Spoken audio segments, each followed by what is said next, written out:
Good afternoon, live from the Circus Sports at the Mid-Kentucky Downs studio. I'm Ross Johnston. The Tennessee Titans are continuing to prepare for their preseason opener against the 49ers tomorrow night at 8 p.m. Central. The team will have walkthroughs and meetings today in San Francisco. Adam Schefter reported yesterday that former Rams kicker Josh Carty worked out for the Titans as well.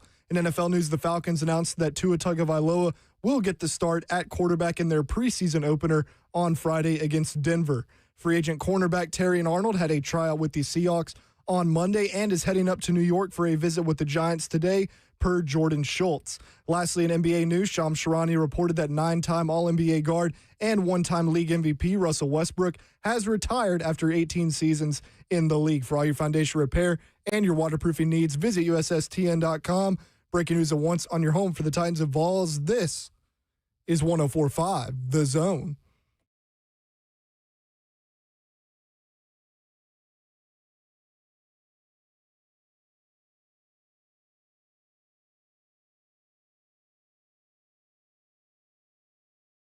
Three HL 104.5 The Zone. Brent Doherty with you on a beautiful day in the Music City. It's hot. They keep raising the temperature for Sunday. So Saturday, 100 degrees is the projected temperature. Sunday, 102. Hot as hell. Yeah, well, you might have heard Babs walk by saying hot as hell. Babs is here, y'all. What up, baby? What up, party people? What day is it? Happy Wednesday. It is.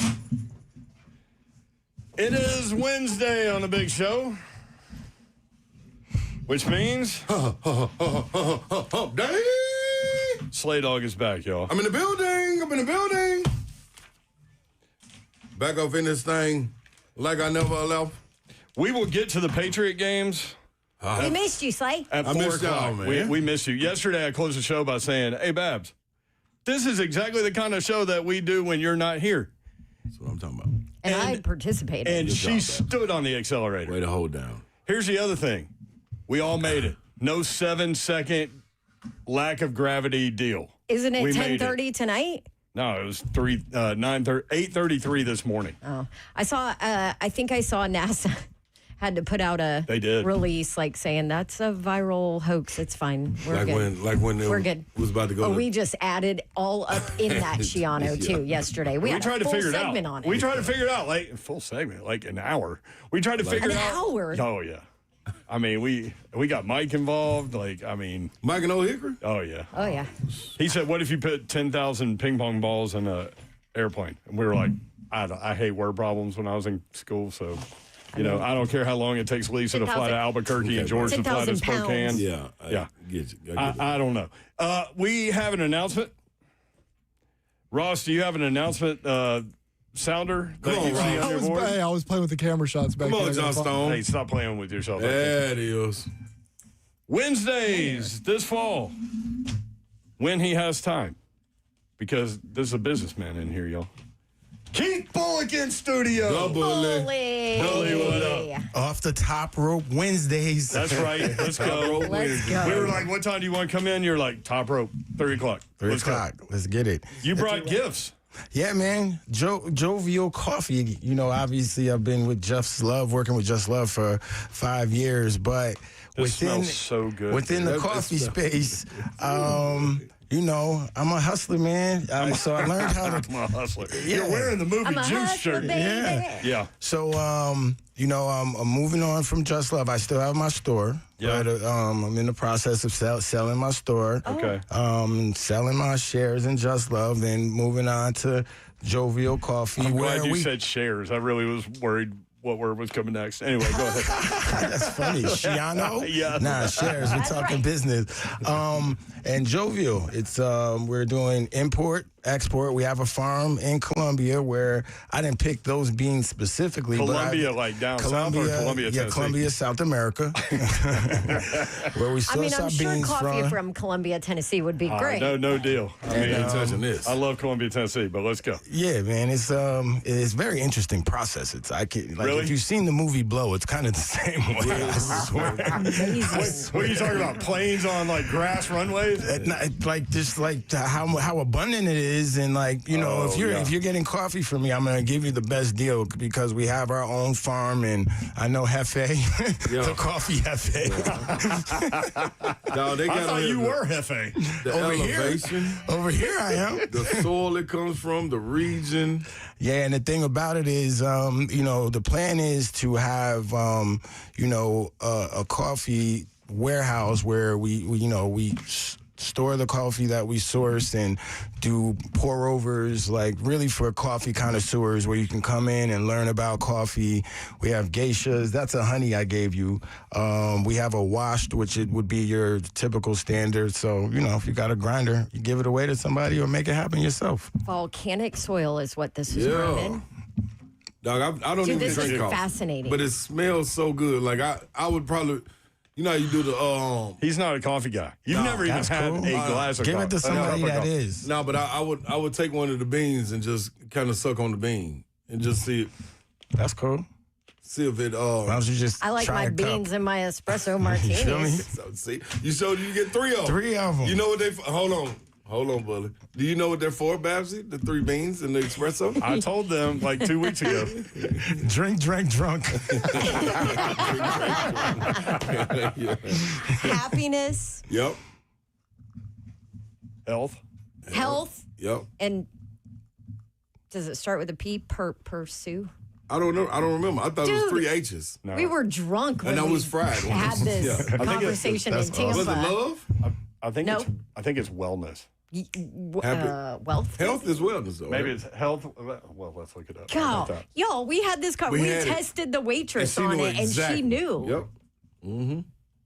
The 3 beans. Bully, I feel like you're in the coffee business and you should know this. You know what? I'm like, y'all, I just drink them. But it's health, wealth, and happiness. There you Health, go. wealth, So and now, happiness. hey, we'll never forget. And those listening, now you know what you're doing. HWH, Health, baby. wealth, and happiness. So somebody in the chat said, football girly, I am all in on this coffee. What is the website? Oh, the website. I gotta get the website. Hold on. You I gotta get to work have on the that. website because this is like a family affair. So that's my wife's Smellsgreat.com. department. So I'm gonna hit her up and I'll have the website for you by the end of the show. How do people buy it? Oh, we have a website. I just don't know exactly what it is. We got the QR code. You just hit the QR code, and I'm hand to hand. You see, I gave it to you. Also, if you look up Jovial Coffee Imports, I mean, Yeah. you might find it. Yeah. But yeah, JOVIAL. yeah. So Bully will get that Wednesday Very cool. show. So Titans at 49ers tomorrow at 8 o'clock. The League Company Countdown to Kickoff will be hosted by us from 6 until 7 o'clock. Titans Radio takes over at that point. But an opportunity for everyone to kind of get some visual reps on what the Titans have out there. Joint practice sessions. So you read about them all over the league, and everybody writes about are the scuffles. Mm-hmm. Yeah. How much do you get, before we get to that part of it, how much more do you get out of a joint practice session than you do banging heads against each other? I think you get a lot more because you've been going against each other since OTAs. You've been going against each other for a good 5 or 6 practices in camp. So the purpose of camp, it's practice. You're getting better. So they're running certain looks to hopefully install later in the season. So when you get out there against a different defensive coordinator who's going to call the defense better, I mean, not better, differently. When you get out there against... Freudian slip. When you get out there against players that have different techniques, Alante Taylor, he might be a press corner, and now you're getting someone that plays press bail, or you get to see different looks, and especially for the quarterbacks, everybody around, offense, defense, special teams gets a different look, a different kind of work, and then also at a higher tempo because no matter who you're playing against or practicing against, everybody's trying to make the team. So it's competition at its highest, and you're going to get the best out of your players in practice because, you're going to make some games, have some opportunities, real opportunities to tackle in the preseason games, real opportunities to make catches in traffic, real opportunities as a lineman, to, pass on, blocks and rushers and have communication. Whereas in practice, once you get a certain depth in the backfield as a defensive lineman and or offensive lineman, you're kind of pulling up. Are there ever conversations between the coaching staffs about like, hey, I want to see this look. I want Cam in year 2 to see this look. The reason why I ask you is when Cam was asked about going against another team, the first thing he said was Fred Warner.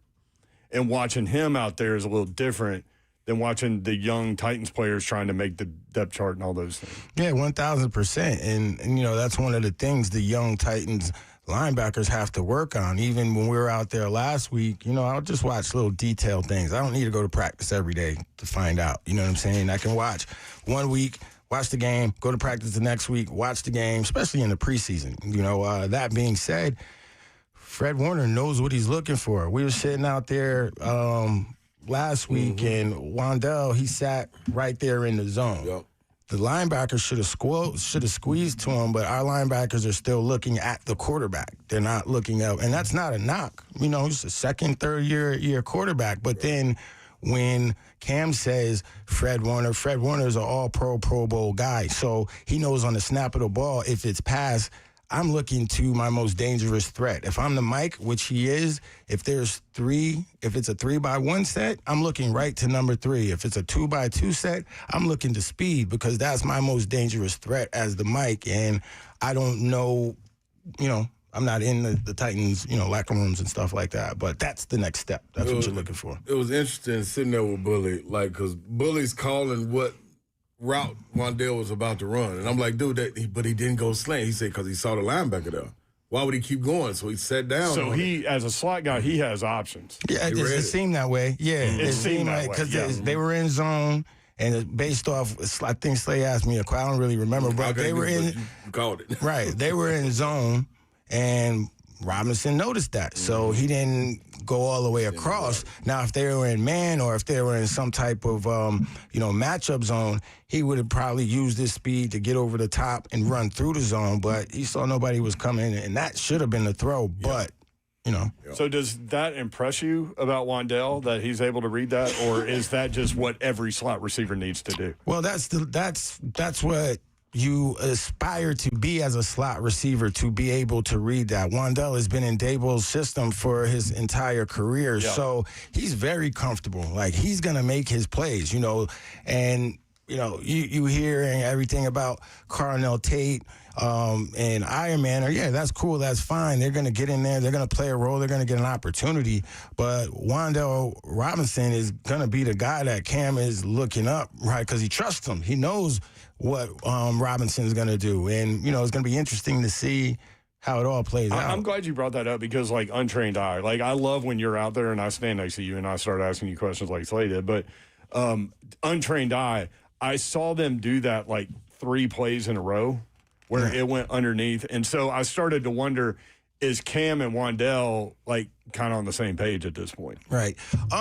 And is that too early to think that? I would say yes. And then actually, I didn't even answer a question that you asked me. You asked me about, will you just go into camp and just work on something? Yes. There are periods when you're at home and versus your own team, Titans versus Titans.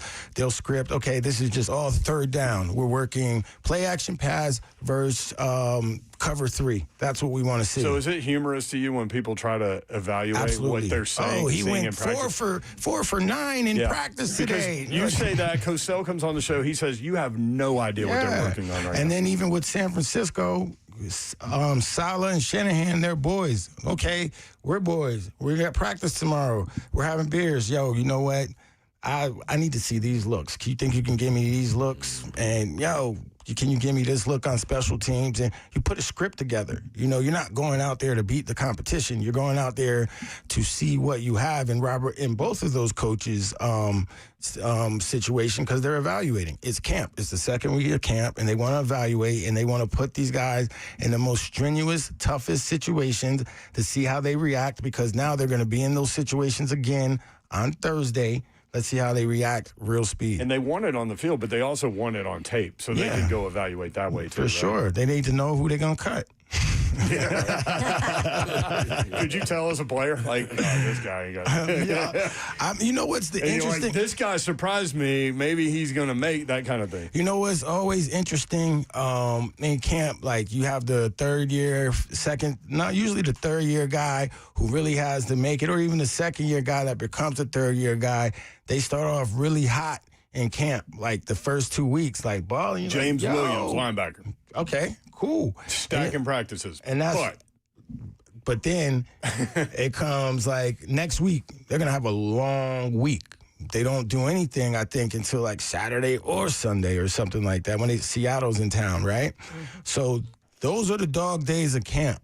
Can you keep stacking practices when it might not count as much, but every practice counts as much depending on what your goals are as a player. You know what I mean? So, now the mental strenuous part of camp is about to happen when you still have to get better. Keith Pulley in studio Wednesdays on 3HL. Yeah. I love that it's football season. We can talk about football. Football. What's the Vols going to do this year, man? Oh, you want to go there? I'm just asking. I'm in the room. What's Auburn going to do? What about Auburn? We're back, baby. We're back. They're back. Goalish. I don't know. For real. People think we are. The preseason ranked. All right. Goalish. Byron Brown. What's Syracuse going to do? Let's go. We got our quarterback back. I love that Fran Brown goes, I know to have a backup quarterback. What'd you learn? You hear what I'm spitting out? I'm spitting out what the coach said. I was like, we got our quarterback back. That's all I know so far. Somebody asked him, for those that don't, somebody asked him, like, what'd you learn in year 2? And he said, I know to have a backup quarterback. Because, man, that dude went down in week 1, and that was it. Yeah. Yeah. And also, for those that don't know, you spend time up there going through practice sessions. For sure. And we got a good defensive coordinator who was, Vic Kern. He was the DC at Toledo. He was the DC, I believe, at Mount Union. He had 99 wins. And then he went to be the DC at Toledo. He could have been the head coach. He was in line to be the head coach. But he went to Syracuse, and when I was up there this spring, I asked him, Toledo put a bunch of defensive guys in the league, too. Yeah, Toledo's... And they're all undersized. Yeah, and I asked Eddie, because Eddie plays against them, I asked Eddie about him and his defenses, and Eddie's like, nah, them boys bring it. He's like, them boys play good defense. So with that being said, they're playing some 3, 4, 2, 5... some weird college defense before, and the defensive coordinator for Syracuse at the time... He had come from Texas A&M, where you're getting those big Texas boys that can two-gap and do. Syracuse, we ain't doing that. You know what I'm saying? So it's going to be interesting to see. But you never answered about the Vols, man. All we hear is about the Vols. No, I think the only question looming around about the Vols is the quarterback. I think everything else is settled in. Everything else? Yeah, I say the that, other positions I say defensively? That, absolutely. I say that from I know what the leadership is. With the linebackers, that's the quarterbacks, right? Yep. So the defensive line, we don't know necessarily what they got there. We don't know what they got there, but would you want anybody else teaching that other than Rodney Gardner? That's a great point. You feel what I'm saying? He's the best in college Coupled football. with Jim Knowles, who now Tim Banks is gone, and you got the linebackers putting in extra effort when everybody else is gone, so they can communicate what the defense is to everybody else to get them lined up, because they were saying if they don't understand it, how can we expect somebody else to understand it? So I'm expecting different looks. And I was talking to some other guys too, and they thought the same thing that we talked about at SEC Media Day. Tim Banks, because he didn't have those type of athletes anymore, was tipping his hand. Yeah. And teams were picking it up. You know what I'm saying? So I think it's going to be a big difference. Knowles is working on not showing what they're doing pre-snap. And so everything looking the same. Yeah, exactly. And so to your point about beer sessions, I haven't thought about this, but can you imagine beer sessions between Rodney Garner and Jim Knowles? That's all I'm saying. Yeah. That's all I'm saying. Offensively, they have 5-star players all over the place. And from the O-line, they have 4 returning starters on the offensive line. They have a transfer in from LSU who's 6'8", 350, playing right tackle. It's that. So quarterback, obviously, is the question. I think the safe, if you're looking at win totals, I think 9-3 is kind of the safe barometer there for them, which like last may year get them in the playoff. They were 8-4 last year. So I think the difference in last year, you need the offense to put pressure on the opponents to help your defense, if that makes sense. You feel me? Like, don't miss them layups. Don't miss the getting it to your playmakers, letting them go make plays, extending drives, going them. You can't go. Them 3 and outs will crush you with this defensive group. Playmakers. More with Keith Bullock when we come back. Titans and 49ers coming up tomorrow. Bullseye View TV on Instagram. Also, Bullseye View on YouTube. Get that done. We'll be right back. 3H and get them to the voice. 615-737-1045 if you want in. Keith Bullock again on Wednesdays during football on 3HL.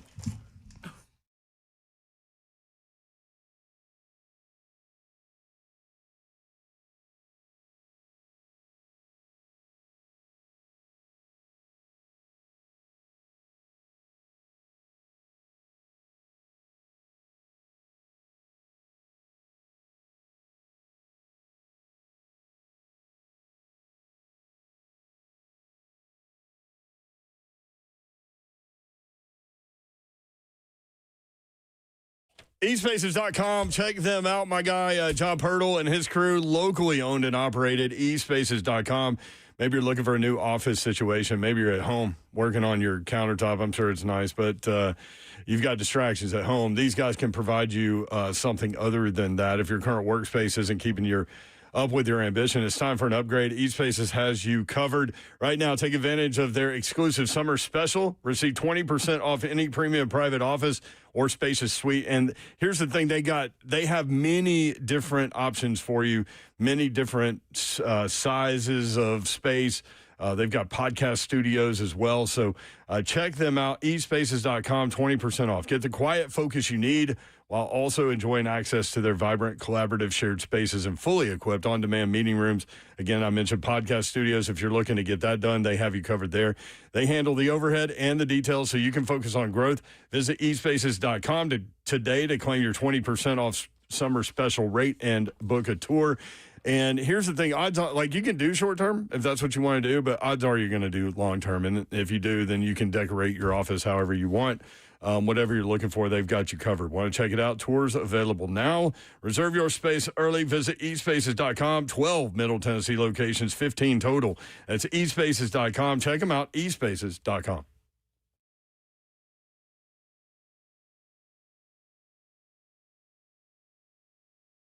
A day at the spa, the perfect gift for birthdays, anniversaries, or any occasion. Lavish and luxurious, yet affordable. A grand gesture, yet simple for you. The gift card from A Moment's Peace. Give her the gift she won't buy herself. An escape, a bit of luxury. Something special that shows more than just words. A gift from A Moment's Peace Salon and Day Spa in Cool Springs across I-65 from Galleria Mall. Call 615-224-0770 or go online at amomentspeace.com anytime. What's happening? What's happening, good people? Let me go on and tell you while you're walking into your weekend what you need to be looking for. That is a truck. Yeah, Mid-10 Ford, they got you covered. They're going to take care of you. All you got to do is slide in there and let them know, hey, man, Big Slay told me. And they will look out for you. Go in there and holler at my guys, Trey, Matt. They're going to be right there to help you walk through the process of going to get your truck. And guess what? It's nothing that's going to be pressure, no high pressure, just low pressure approach, no gimmicks, no pushy sales tactics. That's not what they're about. They're about getting the job done and getting you comfortable and understanding exactly what you're getting into. It's a one-stop shop. If you need service, Mid-10 Ford, they got you covered. They are the ones you need to be looking for. When it comes to the right vehicle, they got you covered. Even a body shop, service, financing, sales, they got it, all of that. All you got to do is go to 1319 Foster Avenue. Visit mid10fordtrucks.com.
3HL 104.5 The Zone. Britt Doherty, Don Davenport, Ron Slay. Keith Bullock in studio Wednesdays during the football season starting today. You can check him out. And please do Bullseye View on YouTube. Oh, yeah. What a project that is. Hey, man, it's one of those things. I had the opportunity. So it just kind of fell in place because people for like years, you should do a podcast, but I got my coffee shop, got my kids, got family, Don, what it is. A whole lot going on. Yeah.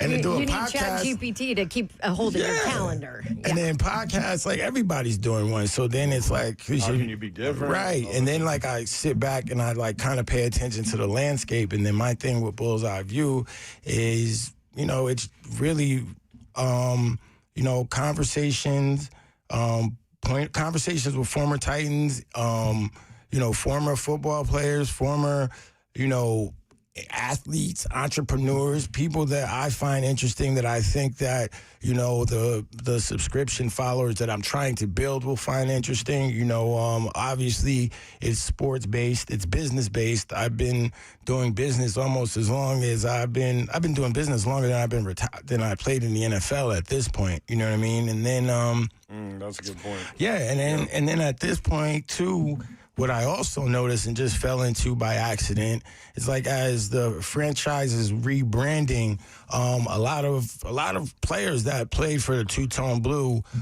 just feel like it's just moving on. You know what I'm saying? And I feel my platform, gives those players, the opportunity to even just talk about their career, to even just, remember some of those moments. And that's one of the things that I'm really focusing on Bullseye View this year is every time I have a former player on, or I'll be doing things in the community too, and to get like the fans' point of view, like what, now Nissan, but, real Titans play in the Coliseum, so I am a real Titan. You know what I'm saying? It's interesting because so many former Preds, so many former Titans stay here after their career's over. Lots of people may not know this, but lots of baseball players live here in the offseason. Sure. Former baseball players move here. What was it about Nashville that intrigued you, that made you want to stay? Well, to be honest, I never sold my house, so I played for the Giants. I played for the Giants. I had my townhouse in Jersey right outside the city. So when I went to the Giants, I literally moved from one house to another. I'm from New York. I lived 25 minutes from where I grew up and 10 minutes from Manhattan. So for me, I'm comfortable, but it was coming the time that our family was expanding. I wasn't married when we moved back. I'm done balling. I'm in grads. I'm getting my MBA. Our family's expanding.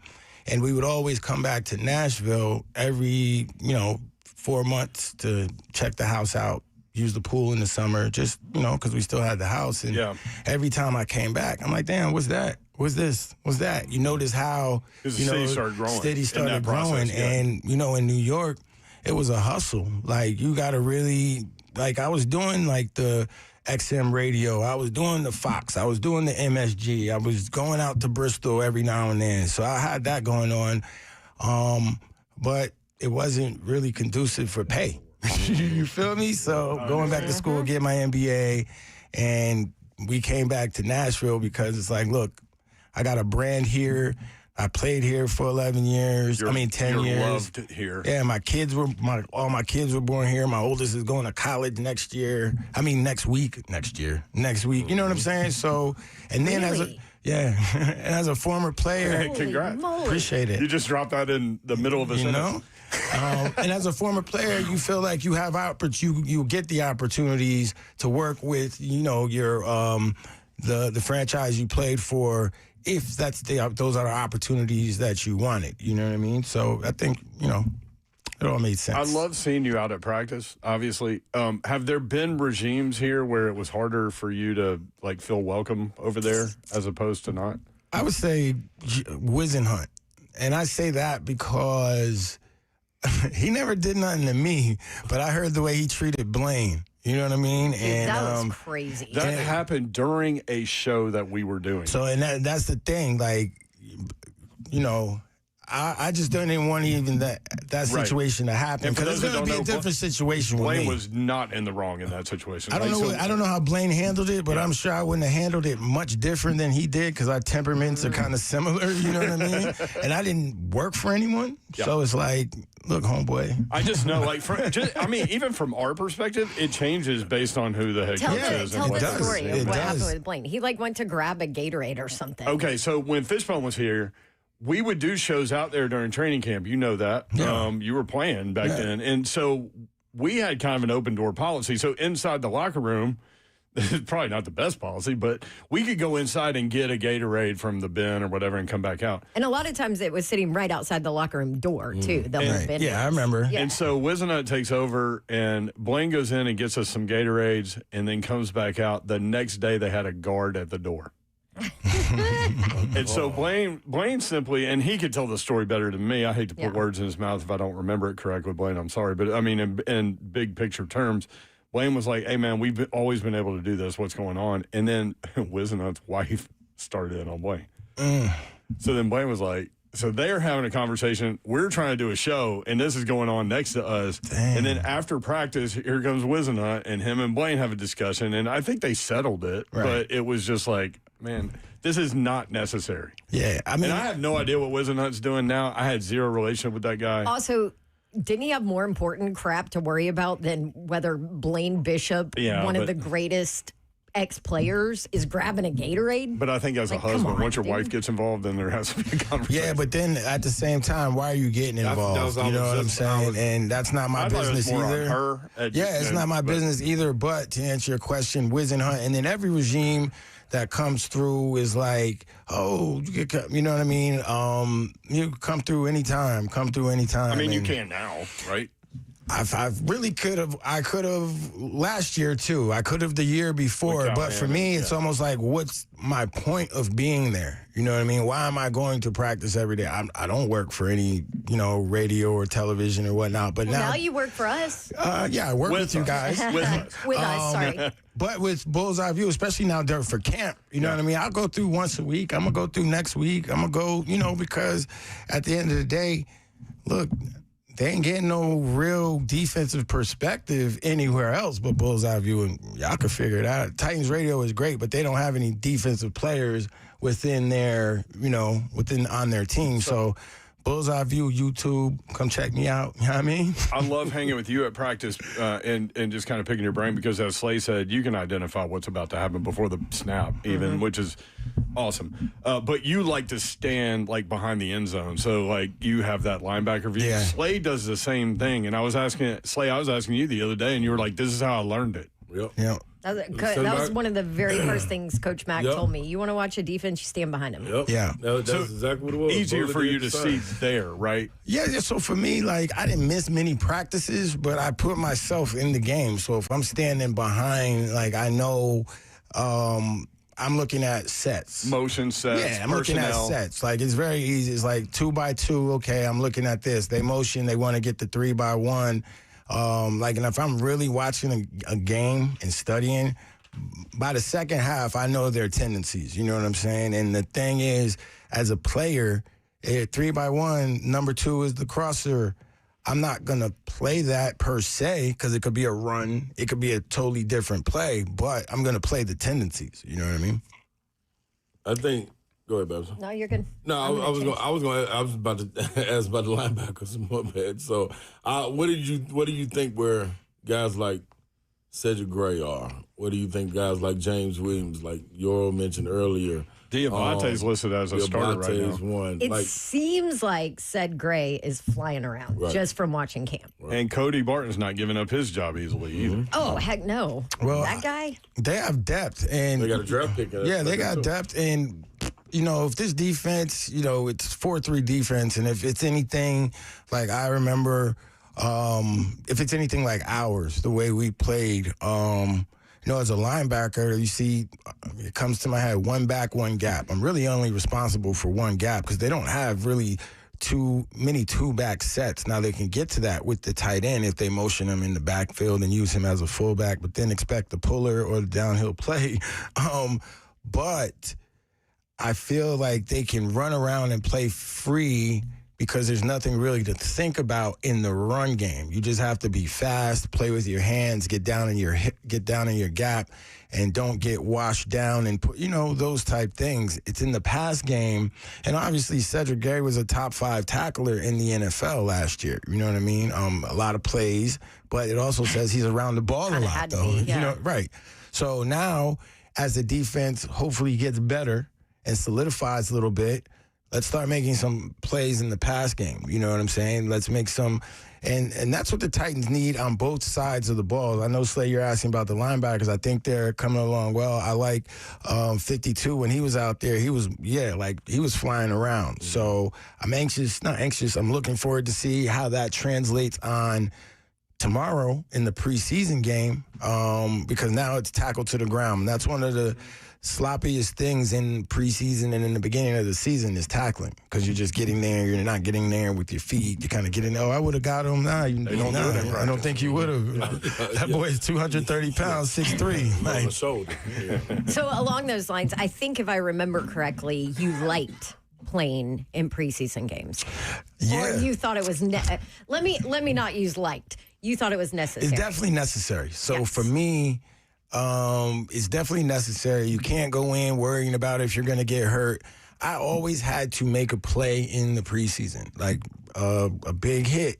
No, not a big hit. Like a fumble recovery, an interception, a touchdown. Like I made splash plays in the preseason because for me, I was a playmaker. I played linebacker, but I was a playmaker. I'm trying to make plays. Call me whatever position I am, but the name of the game in the NFL is to make plays.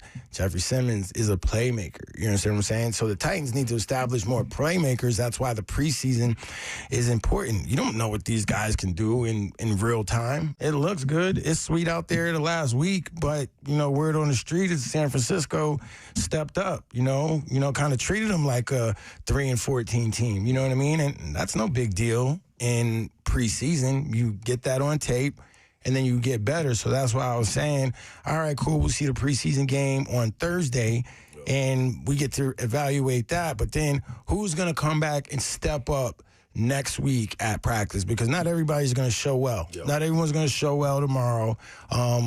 The Titans will be great if they win, because this team also has to develop a winning culture. You need to know what it's like to win. They know what it's like to lose. Win these, the preseason, right? Yeah. Preseason game, what was the stat? How many? 9-41 in their last 50. They 9-41 in the last 50, so we good at losing. Now let's get but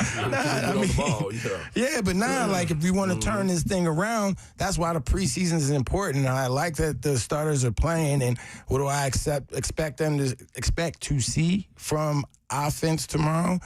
Look, man, go down and score some points on the first drive. Put 3-4 first downs together. Come back on the next series. If you go 2 series, do the same thing. You just want to see some consistency build, because, look, we've seen it in practice. Y'all are reporting it. This person looks good. This person looks good. So now it really counts, and I think that they can start to get a little calloused, meaning there's not a lot of contact in camps these days, and I feel like that's why you see more injuries, because you're not really banging. You're not really tackling. You get these joint practices. Not getting used to it. Yeah, you get a little more physical with the joint practices, but at the same time, it's not as the 3 preseason games, and the amount that you play means a lot. So the last time we saw a linebacker lead or be in the top in tackles was Azeez Al-Shaair. What's the difference that you think a guy like Cedric Gray is able to do in this system? Because those are 2 different systems, right?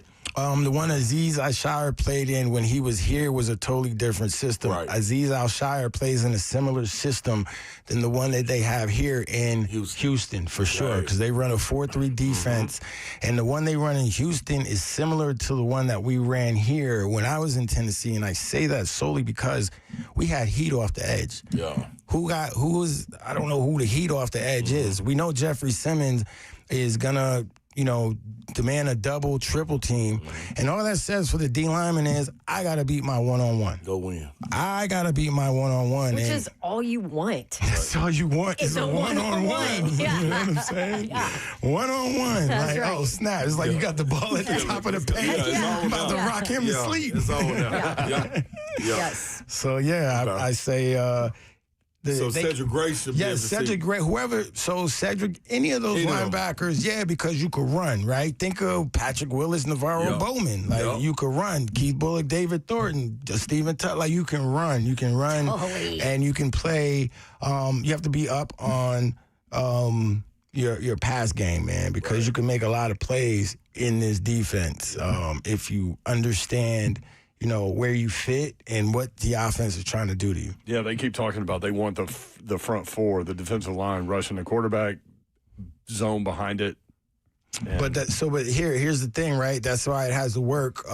We used to rush with just four. I remember going to Schwartz. Like, we might do a safety blitz. Blaine will talk about how he might used to blitz, but Blaine didn't play with us long. But Griff or Schulters or Tank Williams or whoever it was, we didn't blitz linebackers. Like, I got Javon Curse. I got Kyle Vandenbosch. I got, we always had guys that were going to rush the passer so we didn't have to use linebackers. He's like, if you rush, who's going to cover? I had 21 career picks and 19 sacks. You got more picks than sacks as a linebacker. That's kind of crazy. Well, I always felt like when you were playing that you would have been great at getting up the field because you were so athletic. Yeah, I mean, that just wasn't that scheme. Yeah, that's like you could have been like an edge kind of player, right? I thought, but it's almost like, Femi, right? Where does Femi fit right now? Dude, off the bus, that guy looks great. Absolutely. So, he was playing, he rushed at UCLA, then they put him behind the ball. 34. They put him by, whatever they did here. So he hasn't even really settled in. So a lot of it is, where they fit you in. Javon Curse just happened to get drafted to a 4-3 team. If he went to a 3-4 and stood up, come on, man, Javon. Because he left here and went to a 3-4. No, it was still 4-3. Javon still went to a 4-3. Oh, he did. Okay. But at the same, and he was killing it there. Yeah, absolutely. Yep. Javon was killing it there. So it's just a matter of coaches, really, man, really recognizing talent. That's a special thing to be a coach, to recognize talent and put your talent in the best place to be effective for you. And there's a lot of good coaches, and there's a lot of stinky coaches. More with Keith Bullock when we come back. 3 That's a nice way to put it. 104.5 The Zone.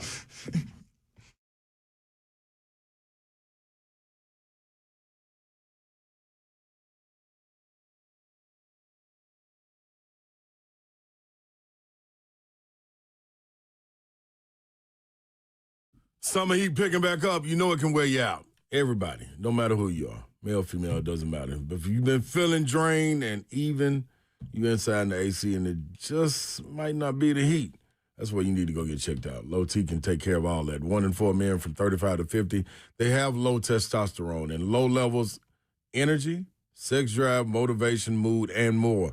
Low T drains your energy and your motivation, so you don't have energy for the things that you love and might even stop recognizing yourself after that. So get the answers you need for free. At Low T Center, you can book a free testosterone test and get a consultation from licensed providers who specialize in testosterone replacement therapy, explore a range of peptides, and even get a jump on that body that you're looking for with GLP-1s and medical weight loss protocols. Low T Center has been the #1 name in TRT since 2009 for a reason. So don't spend another day wondering what you could look like. Just go act on it. Go to fixmylowt.com to schedule your free testosterone test today. Fixmylowt.com.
3HL 104.5 The Zone. Britt Doherty, Don Davenport, Ron Slay. It is the Bully Hour here on Wednesdays during the football season. Keith Bullock in studio. Bullseye View on YouTube. Go ahead and subscribe there. He's got some great stuff coming out. Bullseye View TV on Instagram. Keith Bullock 53 on Instagram. You were talking about the wide receivers a little bit with Alec Iamaner. Obviously, the rookie Carnell Tate. The one thing that we say about Tate is, like, we kind of smile when people ask us about him. I know it's the preseason. I know he's a rookie. But the one word that comes up to us is fluid and smooth. Smooth was kind of what Slay said. What do you see from the wide receiver room so far? They have depth, whereas last year you were forcing depth. Yeah, Cam was 59% last year. You know what I'm saying? Pass completion rating, but who was the speed? Where was the speed? You know what I mean? So now, Carnell Tate, you hear him, they say, oh, he could take the top off. So, boom, that's what you hear out of 49ers camp. The defense of the Niners was, playing deep for them deep shots. So then I also think I heard on one of these shows on the station, a clip from Cam saying if they want to play deep, then we'll just take the little underneath stuff. So to me, that shows a lot of maturity from Cam Ward, that he's reading and recognizing what the defense is giving you and what you should take instead of forcing things where normally it takes quarterbacks a while. Now, how it plays out on the field in the games is different, but depth. And look, for me, Calvin really needs to stay healthy and show up big, because if Calvin really is able to go out there consistently, it takes a lot of pressure off of, Carnell Tate, Alec Iamaner, Chim DK. It takes a lot of pressure because now you have two veterans, and I don't care who's the number one or who's the number two. That don't mean nothing to me. That's one of the talk. Who's the number one? Who cares? Who cares? Who gets the ball and who's going to make plays for the Titans offense? That's what it comes down to. When you, I don't think we had a chance to ask you, but are you okay with where the Titans walked into training camp with? Coming out of free agency, coming out of the draft. Just roster-wise in general? Y'all saw me talking to Borgonzi at practice. That's one of the things that I was telling him. He went out and got some D linemen that could play with Jeff. Robert Saleh brought in guys that can help teach the temperament of his defense, how this defense needs to play. So he has coaches on the field. Brian Daboll brought in Wan'Dale Robinson that can help speed the learning curve of the wide receivers for Cam and help Cam get comfortable within the offense, because they can have those conversations, wide receiver to quarterback. I like the draft pick of the running back. What's his name? Out of Penn State. I like that. Singleton. And then, you got better at linebacker. So I feel like they got better all from the GM standpoint. Yeah. I done did what I could do. Yeah, that's all I did what I could do. You know what I'm saying? So now, it's on those guys to cook. And what I like about their coaching staff is you got three guys that have been head coaches before. It doesn't seem like Robert Saleh is trying to come in, Brian Daboll's kitchen, and Daboll ain't trying to go in Robert Saleh's kitchen. And they're figuring out how to work together over beers. It's funny. That point came up during one of the Saleh press conferences where Saleh was like, look, man, I'm an expert on defense, but I know offense. Daboll's an expert on offense, but he knows defense. So he was saying that they do have a communication line. It has to be like that. And then, it makes for better practices when they sit down and go over scripts and say, want to say, I need to see this. Or Robert Saleh is like, look, I don't like how, the wide receivers reacted to when we were in this coverage. We're going to have a period on this tomorrow. So they'll do a 10-play period on this and put the guys in there that we need to see these looks and get it on tape so they can coach it off the videotape so you're not wasting reps. How much of a grind is the preseason? As we sit here at this point, they're going to play their first preseason game. You used to play 4 preseason games. Now they play 3. I was going to say it was different for him, though. Even camp was different. Yeah, camp was different. It was longer. But how hard is it to kickstart yourself? And it's probably different for a veteran as opposed to a younger player. But that's what that's what being a professional is all about, right? How bad do you want to be in the NFL? This is just a part of it. You've been through camp in Little League. You've been through camp in college. Like, you were a big man on campus. Now it's the next step. How bad do you want it? You know what I'm saying? So this is the time where all your dreams can come true. You know, if you're a rookie, you make the team. If you're a second, third-year guy, you're trying to crack the starting lineup, this is your opportunity. That's why you see camp fights early, because you got younger guys that are trying to assert themselves and take somebody's position, and they have to go against their teammate. And then you got older guys that, look, young man, you ain't coming out here. Like, I'm still that same guy. Like, every camp, I was about setting the tone once I got, you know, in that position, all-pro, Pro Bowler. I'm setting the tone. Ain't nobody getting anything off me, because you always hear it all the time. Football is, you know, once you're there at a certain level, it's the mentality that you take on the field. And my mentality is, I'm the BMF. I'm the BMF. Baddest. I'm trying to tell you. Something. This is going to be fun. Fun hour, man. Thanks for doing it. We're going to have a fun season. Next week, I just have to tell you, next week I'll be in San Francisco. It's move-in day. My daughter's going to school. Perfect. You know what I'm saying? University of San Francisco. Really? Run some track. You know what I mean? Preferred walk on. Let's go. Oh, Your that's wife's from very out there, far right? away. Yeah, my wife's from out there, so we've been going out there for, how old is she? Right? 18 years. Well, you just said that you quit playing and you started the family after that, so that's... Now I'm trying to get like, yo, man, what do I call myself? A creative.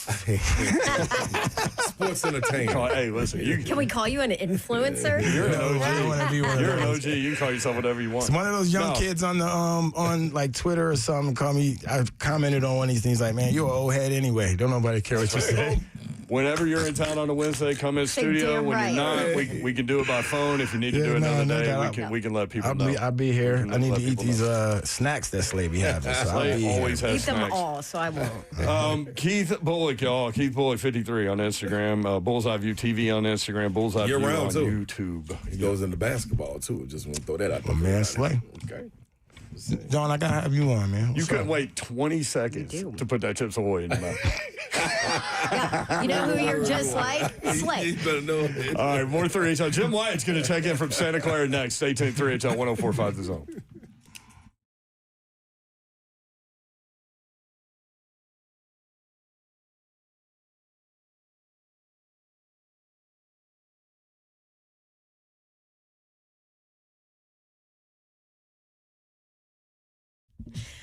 All right, maybe some of you out there were athletic in your earlier years. Fitness was easy. I know, you know, I've gained a few pounds and I was like, oh, whatever, I'll just go work out for a couple weeks and it'll fall off. And now it doesn't fall off anymore. If you are like me, life set in, maybe got married, maybe had kids, maybe got a job and suddenly you're not as active, then maybe you want to call Contours LLC. I have been going for a couple of weeks now to get their red light technology therapy used for body fat and body contouring. And this is what happens. Red light opens up a pore in your fat cells, allows the contents to leave your body naturally, and then boom, you lose inches off the waistline, the belly, the legs, whatever area your problems are. And the technology is FDA cleared. It's been around a while, painless, no complications or problems, and it works quickly.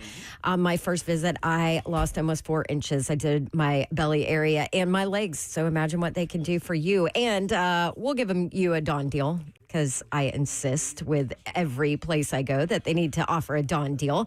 $99 for your first visit. All you have to do is tell them Contours LLC in Franklin that you heard from Dawn, and boom, $99 for your first visit. Also, if you don't lose 2 inches on your first visit, it's totally free. So that's how much they believe in it. 615-236-9960. ContoursLLC.com at 615-236-9960. Contours, after all, what do you have to lose but inches?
Good afternoon, live from the Circus Sports at the Mint Kentucky Downs studio. I'm Ross Johnston. The Tennessee Titans are continuing to prepare for their preseason opener against the 49ers tomorrow night at 8 p.m. Central. The team will have walkthroughs and meetings today in San Francisco. Adam Schefter reported yesterday that former Rams kicker Josh Carty worked out for the Titans as well. In some big NBA news, Shams Charania reported that 9-time All-NBA guard and 1-time MVP Russell Westbrook has retired after 18 seasons in the league. For all your foundation repair and waterproofing needs, visit USSTN.com. Breaking news at once on your home for the Titans of Vols. This is 104.5 The Zone.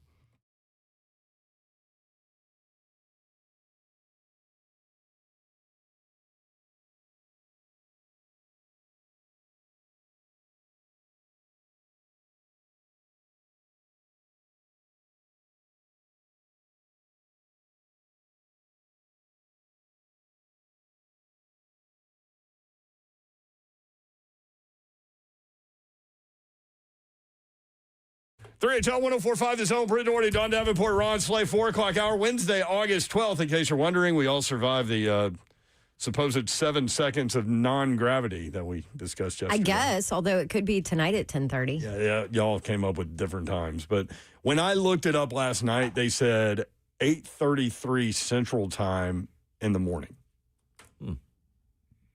So, I don't know. We all survived. Jim Wyatt survived as well. He's out in are you in Santa Clara right now, Jim?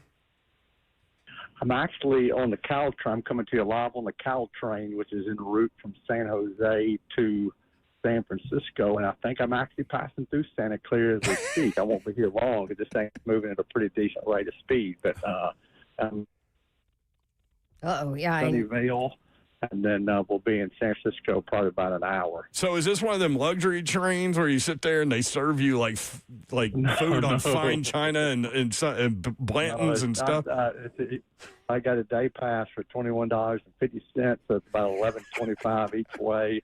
There's no luxury. The only luxury you got is maybe people that are open the door and they let them put their bicycles on it. But I'm sitting in a upstairs row that's pretty quiet and have a view of I guess of Santa Clara as I'm talking to you guys back in Nashville. Well, we appreciate you making time for us today because obviously the joint practice session ended about 2:30 yesterday Central Time.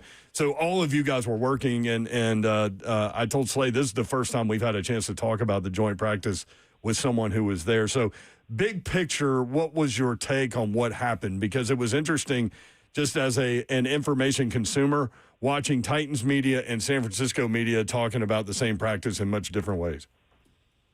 Yeah, it is. And these things are always tricky because you've got two fields. That's the way they always are, these joint practices, and you have to kind of pick which one you're going to focus on. I focused on the Titans offense for the most part, tried to stand in a place where I could see both, but it's hard to do. And certainly, if you look at it from you can look at it a couple of different ways, but you also have got to understand that they're still not tackling. This is still not real football. There's two teams competing, and you're able to hit a little bit, but it's still not the real thing. And so I know I've seen some reports out there that the Titans got, it was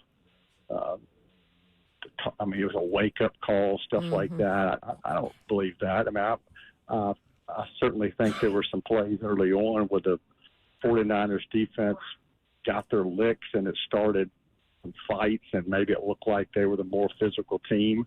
I think there were skirmishes after 4 of the first 6 plays.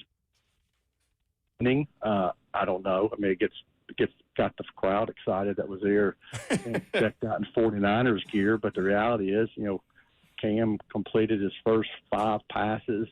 Tony Pollard had on the very first play, had a 6-yard run. He got hit by Warner. That's kind of what got things going. Still, I think you take a 6-yard gain on the first play every time. There was a Wandale Robinson completion and run that probably went for 20, 25 yards. There was a Cam Ward, Carnell Tate pass, 6-7 yards where he got popped. That started another fight. So I don't know. I don't think anybody necessarily won. I have to say that watching again from a distance, it seemed like the 49ers offense got the best of the Titans defense, especially in the red zone period. But overall, I think it was, feisty, good work on both sides, and certainly room for improvement from both teams.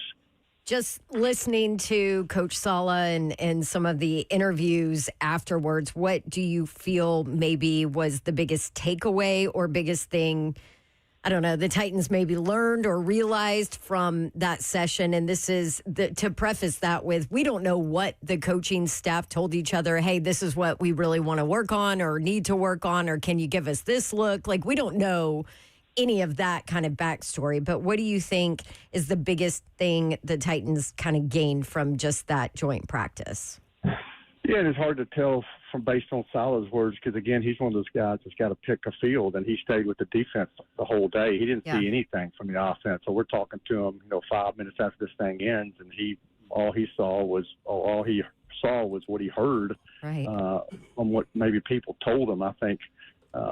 I think he very well aware that this 49ers defense, knows this team, the Titans team, very well. I think he knows that, Titans you have to do better defensively, especially in the red zone. I mean, 'cause again, that's what he watched. He watched the Titans defense against Purdy and their offense, and he saw the same thing that I saw from a distance, and that's what they had trouble stopping guys in the red zone.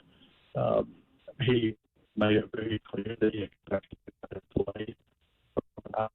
How much? I would think. I asked him if it'd be a series. He said it'll be more in a series. I think a lot of things.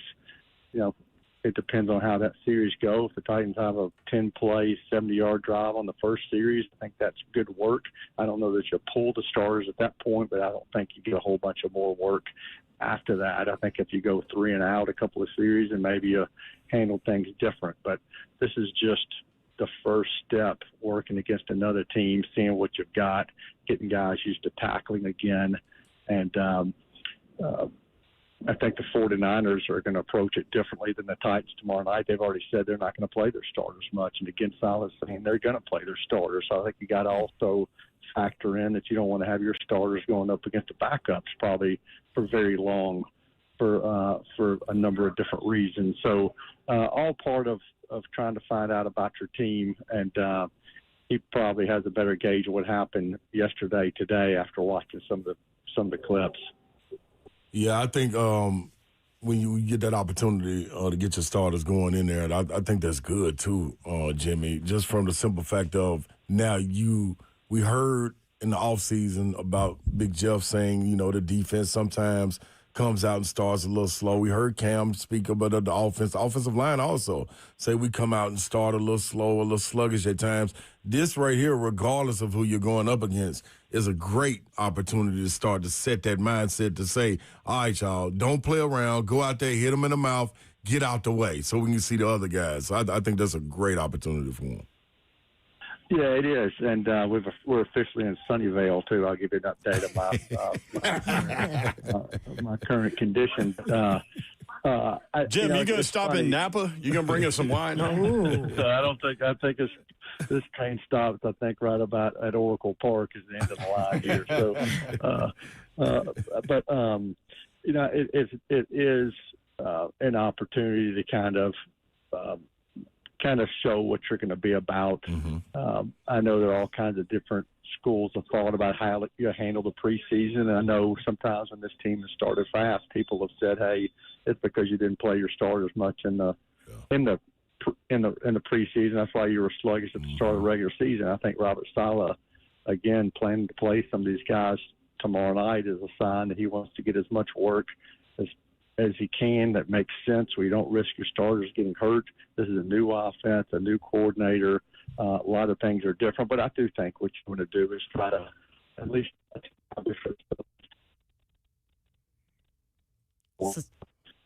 again, as you kind of referenced when I came on, there are all kinds of different opinions that have come out of this thing, and out here have said they thought the Niners got the best of the time from a physicality standpoint. I don't know that I agree with that. Some of the hits that the 49ers had. He's taking Tate out on the sideline when he's not really expecting it in a joint practice. Is that right? Sunnyvale got him. You can't tackle, but I think you do. I do think some of the stuff that's been said and that maybe Saleh and some people will bring that to the team's attention to come out playing with a little something in mind. Absolutely. One of the rooms that we talked about last week with you, Jim, is this running back room, and understanding who Tony Pollard is, knowing who Tajay is when healthy. But you did a piece on Nick Singleton today, and to hear the conversations of the running back coach talking about him, a likeliness to, and let me get this right, he's probably one of the most serious guys I've coached besides Adrian Peterson. That's a lot.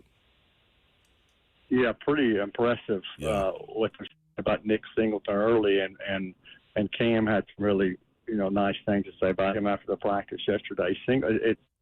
It's for me, when I watch Singleton, and I think he's been really good, I do wonder where he's going to fit, because we've heard, and we're officially in Mountain View. Update you guys. You just got an announcement, didn't you?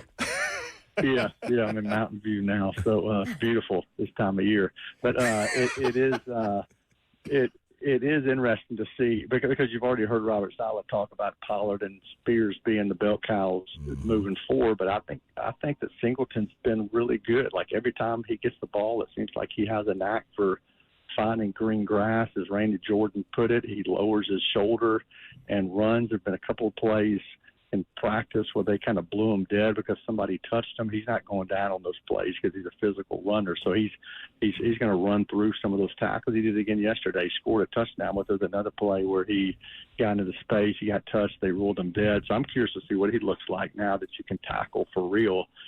What does it mean for him as far as getting carries? We'll see. But as you guys know, when guys get hurt in this league, Tajay Spears has got to prove he can stay healthy. And if something happens to one of those guys, Singleton's going to get a chance. And I've been impressed by what I've seen from him.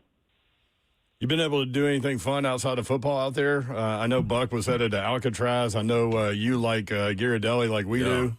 Yeah, well, it's funny. I'm going to meet Buck at Skoma's tonight for dinner. Last night, the crew from the Titans, Everett and Dwight and Jared and Kaylee and Travis, we all went to the Oracle Park to see two of my most hated teams, the Giants and the Astros. I didn't know. And I know that's your team, Brent. They took an L also Vitello, too, involved, another guy. Yeah, so I didn't know. I was just cheering for guys to get beamed and hoping for a scoreless game. But the Giants won, and they did. And I managed to make it through. Yeah, for those that don't know, Jim. Cool. That was cool. It was cool, and I am going to walk around a little bit today in the city and meet Buck for dinner. Everywhere you go in San Francisco, it smells like weed. It's amazing. That's funny you say that. Yeah, we were talking about that last night when every corner you pass, you feel like you're inhaling it. That, and they have I hope they don't do any drug testing out of here. We have a ton of Waymos rolling around downtown, but nothing on San Francisco. They're everywhere. There's like 1 million of them. It's crazy. But you were talking to those that don't know, Jim Wyatt, a noted Dodgers fan. But question, I know you hate the Astros, but Yordan Alvarez, that dude is unbelievable, just massive. Yeah. And the Giants have got a couple of guys that can hit the ball too. They're not playing very well, but Astros are they're in first, but they're only about 2 games over 500, if I'm not mistaken. They are. They went on a run after the break, but yeah, it'll go down the line. Altuve's not a very popular guy out here. I love it. Hey, good stuff, Jimmy. Thank you for making time. We enjoyed the train ride, and we'll talk with you next week. Oh, real quick. What is the schedule next week, Jim? The schedule next week, we've got a press conference with Sal on Friday when we get back. There's a practice Saturday. They're off Sunday. I think they practice a couple of days before the Seahawks come in on for a scrimmage on Friday. before the game on Sunday. So the joint practice is Friday, with the game being Sunday. Gotcha. Thank you. Appreciate it. Jimmy Wyatt at Jay Wyatt Sports on X and TennesseeTitans.com for his content. Thank you, man. Thanks, Jimmy. Okay, we'll see y'all. Jimmy. Also, did you lose a bet going to dinner with Buck? No, I didn't. But I don't think Buck spent a lot of time in San Fran, so I'll see what kind of day he has when I meet him later on tonight. Yeah, he might not let him out of Alcatraz, so we'll see. Keep your dinner options open. Thank you, Jimmy. Okay, you have a good one. All right, see you, man. Are we too hard on Buck? Nope. No. Right. 3HL Todd Furman talks about sports from a gambling perspective when we come back. By the way, when Todd said take the Titans in the preseason game against the 49ers, they were a 2.5-point underdog. You know what it is now? Titans favored by 4.5. That whole starters not playing thing is a real thing in the betting world in the preseason. We'll talk about that with him. Also, he loves to get into NASCAR. A team we've been talking about that's getting a lot of love from ranking-type people is Texas Tech, despite losing Sorsby. Want to ask him about that. And Tennessee and Vandy, quarterback battles. How does that affect win totals, if at all? 615-737-1045, always the number. 3HL 1045, the zone.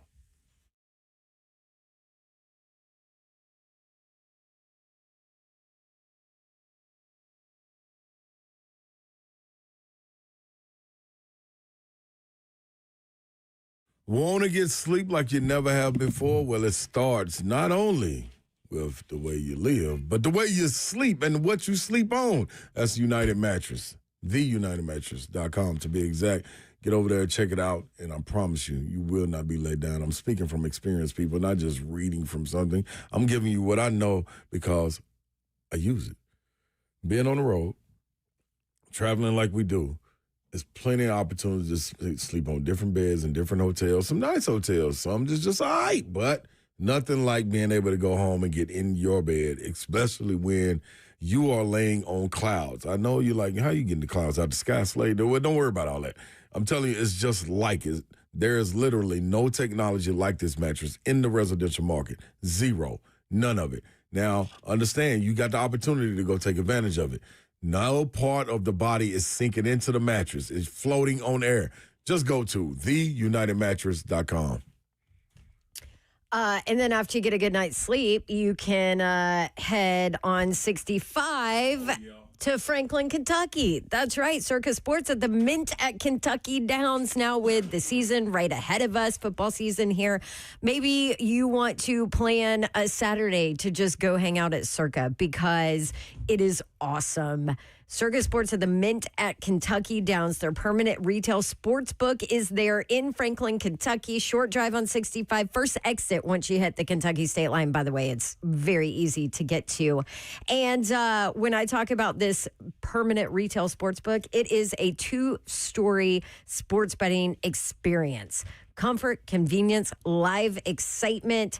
4,700 square feet. It's in the front of the house right there, betting floor to high definition screens spanning more than 1,700 square feet. So every game that you maybe put money on for fun, you can sit there and watch while you're sitting in Circus Sports. It's awesome. Check it out. Got to be 21 to place a bet, and you don't need reservations. You can just walk in and enjoy that open seating. Circusports.com. It is Circus Sports at the Mint at Kentucky Downs.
3HL 104.5 The Zone. Brent Doherty, Don Davenport, Ron Slay with you. Our guy in Vegas, Todd Furman, joins us now. Todd, what's up? How are you? I am doing well. Hopefully you guys are as well. You get to see the start, at least the dress rehearsal, the Robert Saleh, Brian Daboll era kicking off in earnest tomorrow night. And hopefully you guys are able to stay up well past your bedtime with a late kickoff. Yeah, we're going to get to that because you advised people to go Titans plus the 2.5. They are now a minus 4.5 favorite. Yeah, I will not be giving out the Titans at minus 4.5 today. That's for Slay's Casino that he can buy his 37 points and pay $6 extra compared to trying to get ahead of the market. So before we get started, like too far into like real things, did you pay attention to what Slay was doing the last several days with the Patriot games, and were you betting on those things? Do I ever pay attention to what Slay's doing? I mean, what kind of ridiculous question is that, Brent? Unless it's college basketball season and I get to see Slay's fits before he goes on the SEC network and the parent broadcast, I'm not paying attention to a damn thing that Slay's doing 365 days a year. Man, it was fascinating. It was like a field day back in that was a back in high glorious school. response right there. Yeah, it was good. It was good. he don't mean it, though. I mean, That's look, the whole thing. we may be desperate for competition at the highest level, but I'm not subjecting myself to the Patriot game. Slay was very It's up to creative. me. I turned it on. I And feel there like you can't bet on high school kids. That's like I mean, you can bet on a lot of things if you decide you want to try and focus far and wide, but I'm also convinced that those probably aren't the best high school athletes we could have to offer, but that's a different discussion for a different day entirely. Well, it was I believe Slay would probably agree with you. It was fascinating. I turned it on, ESPN Plus, and there was a guy with his chin above the bar for like a minute, and then I was like, damn, what would I talk about for a minute while this kid is like just shaking while his chin's above a bar? And then Slay told the story about when he took his mom's car when he was 12. This is where we are. You gotta lean in. Okay, well, I Tom mean, see, that's the kind of story that I'd like to hear, but I don't want to have to tune into the Patriot game to try and get those details. But, you know, what this does have me doing over here is thinking about how we can set up a fitness competition for the three of you that you guys could train for throughout the course of football season and the dog days of summer. Get you guys, along with some of the other hosts at the station out there competing, divide into teams, and figure out some creative ways that we can have some fun across the Zone family. I got to tell you, that sounds amazing. I would kick everybody's ass. I would have lost that bet. The word fitness with the three of us being discussed in this segment. I mean, here, look, fitness is a relative term. I mean, we used to have the beer Olympics that we competed in back in college, and that was the quote unquote a feat of strength and a little bit of fitness. The 24-pack challenge never really ended well. I mean, I never was able to complete it, but we had some absolute monsters. They weren't models of fitness, but if you gave them 24 hours to polish off 24 beers, there was better than a 95% chance they were going to do plenty of damage. So how much wagering is involved in preseason football? Because people are watching, Todd. The Hall of Fame game, 7 million people, and I haven't told Slay this, the average Stanley Cup game, 5.2 million. Think about that. Playoff hockey. I mean, you shared the numbers, and when there's more eyeballs on a sport, there's also going to be more wagering that comes along with it. And while I don't have betting handle figures in front of me, none of those books really want to share a lot of the proprietary data. Most of them have said it is going to command a much greater portion of the betting handle than any of the baseball games that we'll see during these pennant races and anything else that's going on. I mean, the NFL is king, and while college football has really bridged the gap with some of the marquee games, and I know you guys are in a hotbed of college football activity more so than I am out here in the desert, even the marquee games on a Saturday night on ESPN or Fox don't do anything close to a betting handle number that you see in the NFL for a game that's in that marquee Sunday afternoon window, let alone the standalone Thursday night, Sunday night, or Monday night football game. See, and I think it's easier to win betting college football than it is the NFL. The NFL, to me, is so fluid. Well, I mean, since when has easier to win been a determinant for what people want to try and risk their hard-earned money in? That's a great point. Last time I checked, they keep building casinos, and you ain't beating the roulette wheel anytime soon, but it doesn't stop people from plunking down their hard-earned cash, which is funny that you mentioned that, though, Brett, because I know we joke about a lot of things that are going on. Yeah. There was actually a study, and I want to dig into a little bit later, from a source called Betterment that said that Gen Z is moving money from stocks into sports betting and wealth plans, that the current generations see sports betting as a vehicle for passive investing. No. We joke about a lot of things here, and let me be the first one to say that's about as dangerous an avenue or a vision for the space as we could possibly have. There is nothing passive about betting sports. It should be a recreational vehicle first and foremost, and I want to try and continue to hammer that point home for some of those young, very easily influenced listeners that may be out there thinking that sports betting is a shortcut to trying to make yourself wealthy beyond your wildest dreams. Yeah. That is incredible. Wow. Yeah, you don't want to go down that road, y'all. No, it's an entertainment budget, an annual one, and when you go through it, if you go through it, that's it. I mean, 1,000%, and that's the way people should be looking at it. You spend a couple bucks to go to a movie, or you maybe go out to dinner. If you decide to take your money and bet it on a game to be entertained for 3.5 hours, that's how you should be looking at sports betting, more so than any other way. I mean, you guys know we joke about a lot of things, the amount of time and hours that I put into it as my primary occupation. There is no shortcut to be had if you want to try and beat some of the most competitive and efficient markets out there in college football, the NFL. I do this from sunrise to sunset. I have plenty of bad days where I wish I was doing something else, but I trust my edges over time, and I have the numbers to try and back it up for the last 10 years or so that I've been doing it professionally. Interesting. Man. Wow, yeah, you blew me away with that one. Please dive into that and give us more at a future date. I know you love NASCAR. A lot of people in this market love NASCAR. NASCAR at Richmond Saturday at 6 p.m. Ty Gibbs wins in Iowa. What do you think about this race? Yeah, second win for Ty Gibbs. Kudos to the 54. They had a bold strategy late in the race, electing to take two tires. I had a decent amount of exposure to Christopher Bell at a price tag right around 7-1, and Bell continues to be the bridesmaid in NASCAR this season, just racking up second-place finishes at a pretty impressive clip, but I imagine the level of frustration is there for the 20 car as we get closer to the playoffs. Richmond, at 3/4 of a mile oval track, a lot of tire wear. Denny Hamlin, the short shot. This is his de facto home track. What surprised me a little bit, though, when I was looking at the odds, Austin Dillon has run here exceptionally well. But Austin Dillon, the last couple of years, you could get around 50 or 60-1. So what have books done? They've also offered Austin Dillon this week at right around 15-1. So for people that gravitate towards looking at past race history, do not bet Austin Dillon. Even if he wins the race, it is a bad bet at a price tag this short. I think you go right back to Christopher Bell. I think at 5.5, 6-1, he makes a ton of sense. I wouldn't be surprised if it's the usual suspects, the four so-called favorites in Denny Hamlin, Christopher Bell, Joey Logano, and Ryan Blaney. Not enough meat on the bone for me to get involved in a Chase Briscoe or a little bit further down the board at 25 or 30-1.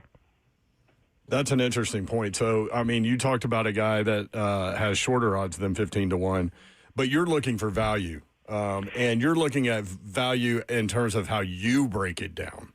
Exactly, and that's the whole thing. I know the value term gets thrown around, that people see big, gaudy numbers, 100-1, they go, that's value. Well, no, it's not value if you think that commodity should be priced at 150-1.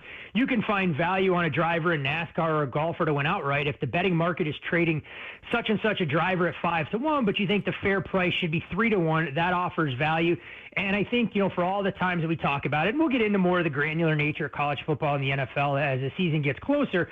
But look, even if you're betting a favorite and being willing to lay minus $1.40 or $1.50, risking, $14 to win 10, if you think a team has a significantly higher win probability than the betting market is showing, that in and of itself can be value. So don't fall victim to the ideology that just because something is a long shot or it's a 3 or 4 team parlay with an astronomical payout, that should operate or masquerade as a semblance of value in any capacity. Love it. Todd Furman, our guy in Vegas. At Todd Furman on X. I had a dream about Bet the Board podcast last night. I'm not lying. I did too. I put it under my pillow. Can you guys fill me in on what this dream is? I mean, maybe you guys are clairvoyant and you know things that I don't, so that would be great. You guys probably talk to Payne more than I do during the summer months. So there was a video element to the show now, and I was involved, and me falling embarrassingly was involved in you guys making fun of me. And I don't know. And in my dream, you were like Alan from Hangover. You had a tight shirt on. Wait, I was like Alan from Hangover, or Brent was like Alan from Hangover? No, you were. You were. All right, well, I prefer. I don't really appreciate that. I think of myself more as a Bradley Cooper clone than I do Alan in Hangover, but either way, I'll take it. All right, Todd Furman with us on 3HL. I should be happy you made it into dreams, but neither here nor there. Slay, I'm not necessarily sure me getting into your dreams is ever a good thing. Let's put it that way. Hey, man, listen. Where do we have the Vols right now when it gets to college football on the wins, losses? And I'm going to ask you a question following that one. The season wins? Season wins, yeah. We can start with where they stack up in the SEC and then get into the regular season wins. Okay. You have to go a little bit further down the board to find Tennessee at 18-1 and to kind of put that in perspective. Gotcha. That has them nestled with a shorter price tag than Florida and just longer than the Texas A&M, but you do have 6 teams all with shorter odds than Tennessee in that regard, in Georgia, Texas, Alabama, LSU, Ole Miss, and Oklahoma. Now, in terms of the win total for Tennessee, not a team that has seen a lot of action, at least from the guys that I work with, that I would define as sharp, either betting on or betting against.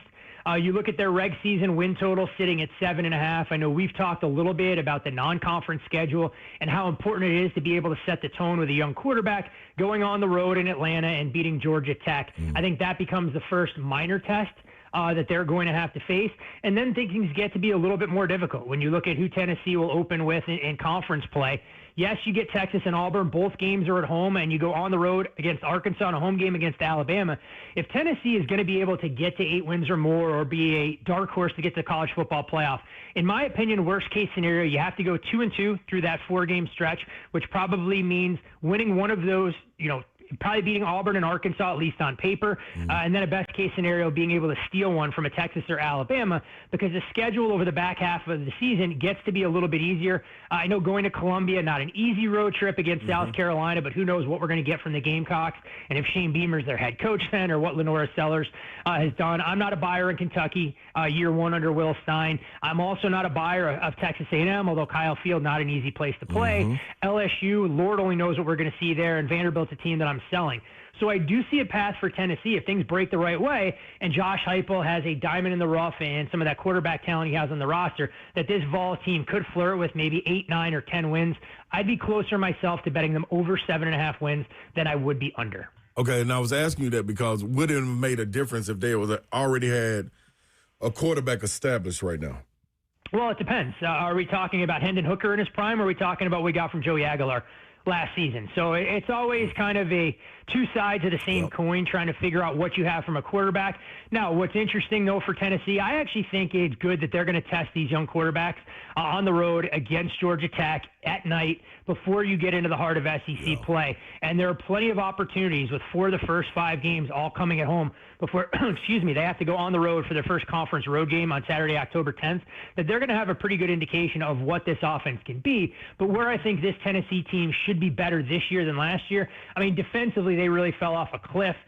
They never really had a puncher's chance dealing with cluster injuries in the secondary. So I think by default, this Tennessee stop unit will be better in 2026 than what we saw them field more often than not last year. And you like them at Georgia Tech, right? And Tennessee, to go over that total, needs that win. Well, I think they do win at Georgia Tech. I mean, I kind of wait to see what the number is and where that'll open. I mean, Georgia Tech, Colorado, for me, in a relatively lackluster Week 1 schedule, is probably one of the more intriguing games, because we know Deion is probably on his last legs at Colorado, as they're getting a little bit frustrated that the program hasn't taken a step forward. But Georgia Tech lost so much from their coaching staff. When you lose an offensive coordinator in Buster Faulkner, you lose a defensive coordinator in Blake Gideon.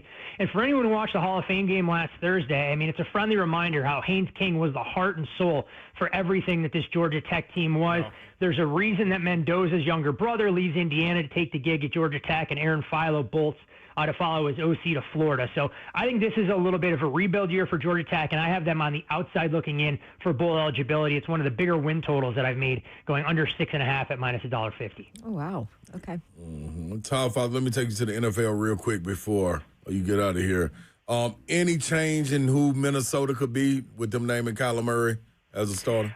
I think it gives them a slightly higher ceiling, to be completely honest. If Kyler Murray is able to grasp KOC's offensive principles, we know Kyler's limitations at this point. It's a question of how hard he wants to work with essentially having a lifeline or a second chance, whatever kind of parlance or vernacular you want to use to describe his opportunity to get out of Arizona and get to Minnesota.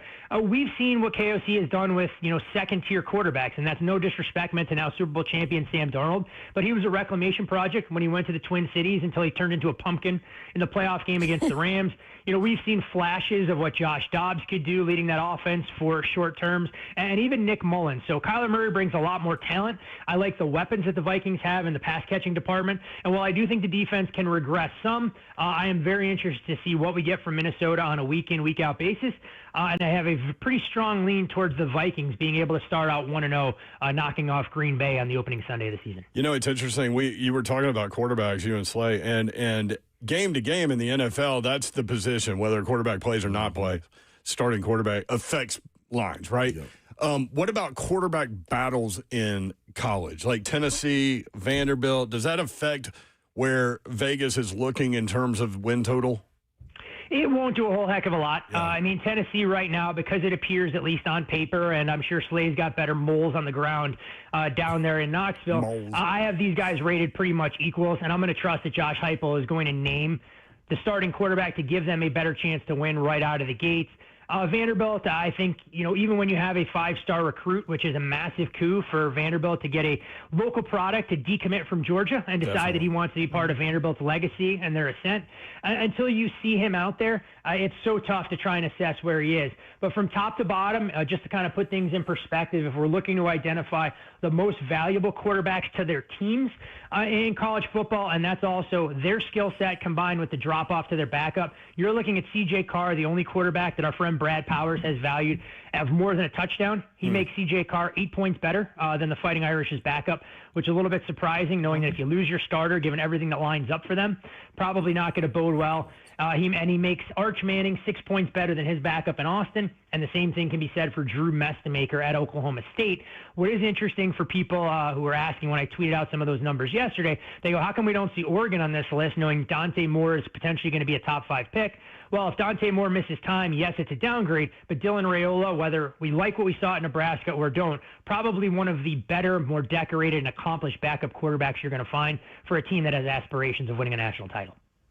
All right, Titans at 49ers. You liked the Titans at plus 2.5 a couple of weeks ago. They are now a 4.5-point favorite instead of an underdog. Where are you on this? Yeah, the key being liked as being in the past tense. Yeah. I'm not gonna rubber stamp anybody trying to lay the worst of the number here with Tennessee. But one thing to keep in mind, as I know Titans fans are going to be locked into this game, this is where live betting gives you a great vehicle to get involved. There's always a chance that the 49ers score first and you have an opportunity to try and get involved. I would be comfortable if you get a live adjusted price of Tennessee at minus 2.5 or better, or a shorter money line.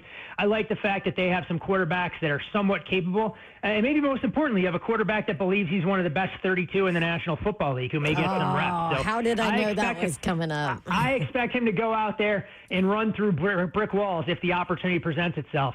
It's not like anybody around these parts ever thought that Will Levis was a lot more bluster than bravado. Boy, he threw a pass again the other day at the team practice in Nissan Stadium where you're just like, what? No, he didn't throw it because he fell. Right. That's right. That's right. Well, okay. Look, all I can say is that if you guys are out there, and I know you guys have an opportunity to get close to some of these practices, that if you're able to grab a construction helmet from the new stadium, if Will Levis is taking reps, that you guys make sure you protect yourself from CTE. Oh, poor Levis. God. Also, somebody pointed out you can't say Dion's on his last leg, dude. Yeah, that was tough. That was tough. I said last leg. I didn't say last toes. Yeah, I made sure I chose my words accordingly here. Okay, there you go. Poor Levis. He's probably running over to Whole Foods and just heard you blast him. Oh, he's in San Francisco. Oh, yeah.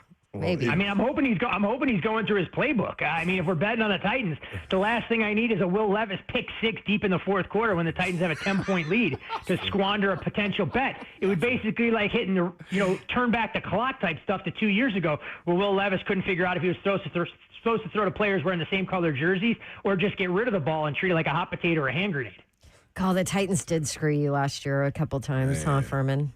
Yeah. I mean, look, I won't soon forget. We joke about it all the time, and, I give myself 5 minutes after games go south, whether they win or lose, because you have to have a short-term memory like a defensive back. But that opener against the Chicago Bears will be a game that lives in infamy for what the Tennessee Titans had to do to squander the opportunity, not just to lose that game outright, but to fail to cover. It was truly a comedy of errors, something that would have made the Washington Generals proud in their heyday.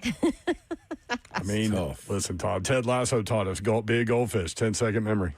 Hey, you know what? It's funny you mentioned Ted Lasso. I never watched that show when it was initially released. Oh, it's incredible. I'm one episode through season 3, and it is phenomenal. It is well worth the watch, pure entertainment value, and I have to give the folks that wrote the script, developed the characters, a world of credit, because there's every character in there that you feel like either is hysterical, the progressions of their personalities, just a great bit of writing and a lot of fun for somebody who's also a soccer fan. Love it. It's one of the best shows ever. Thank you, Todd. Appreciate you, man. Always a pleasure, guys. Enjoy the preseason opener. Hopefully we will. It'll be good to watch, it'll be good for everybody that's listening and us to be able to watch the same thing and then come in on Friday and talk about it. You know what I mean? So it won't be like opinion based on. Yeah, like, a lot of people listening haven't seen Practices, anything. yeah. You know what I mean? And so they have to go by us. More 3HL when we come back. I've got the top 30 drinking schools from College Verified, and I want to dig into the Patriot games with Slay Dog. Next, coming up, 3HL 1045 The Zone.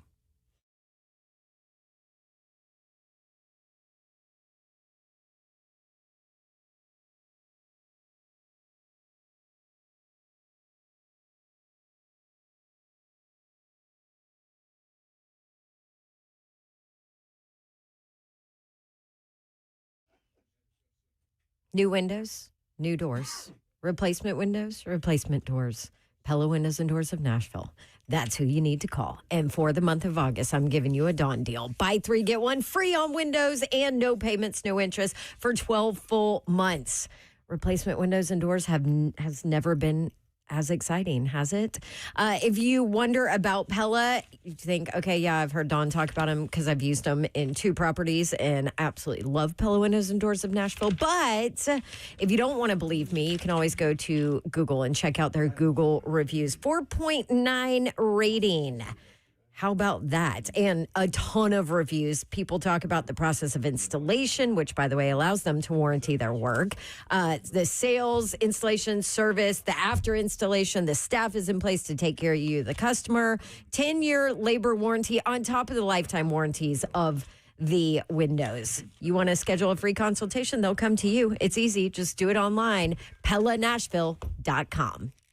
Circus Sports, y'all, right across the border. Make a run for the border, right across the Kentucky border. Circus Sports at the Mint at Kentucky Downs. I don't know. I'm running for the border. It's easy for most people to get to. Located in Franklin, Kentucky, short drive on 65. Take the first exit once you are into Kentucky. Easy to get to. 2-story sports betting experiences, stadium seating with huge screens showing many events at all times. Hotel attached if you want to go up, spend a couple days up there. Hotel attached, Spring Hill Suites by Marriott. Every detail crafted for the ultimate sports fan. Their permanent retail sportsbook at the Mint at Kentucky Downs in Franklin features an immersive 2-story sports betting experience designed for comfort, convenience, and live excitement from a spacious, almost 4,800 square foot front of house betting floor to high-definition screens spanning more than 1,700 square feet and a dedicated VSiN live broadcast studio. We've done multiple shows from there. Every detail is crafted for the ultimate sports fan. They have 5 standard windows. They have kiosks available. They have racing terminals. By the way, horse racing about to start up at the end of the month up there, so you can check that out. Betting sheet rack. Circusports.com is the website. They've had the location in Las Vegas for a long time. Maybe you've been out there. They have the Franklin, Kentucky location now at the Mint at Kentucky Downs. Circusports.com.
3HL 104.5 The Zone coming up in the 5 o'clock hour. Lane Kiffin with Marty and McGee. We got to play a cut from that for you. That's great.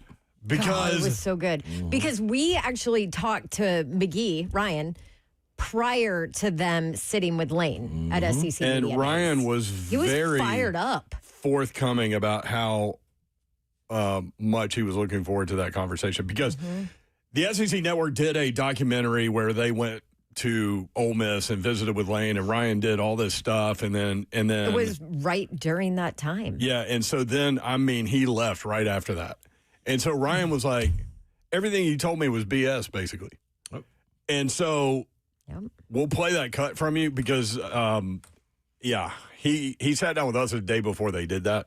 So it's interesting to go back and hear that. Also, Peter Strager joined the Pat McAfee show to offer some inside info on the Titans. We'll play that for you in the 5 o'clock hour. Interesting stuff there. Top 30 drinking schools What? from College Verified list season. You know I love a good list. You love a good list. Number 10. I'm just giving you the top 10. They did top 20. Yeah. Is How many are SEC schools? You giving us top 10?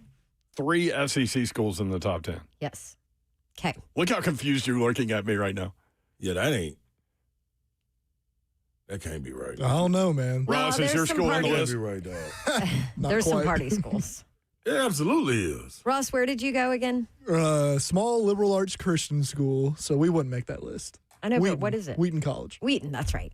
I couldn't remember. Maybe Sorry, the Ross. most conservative religious school I've ever come across.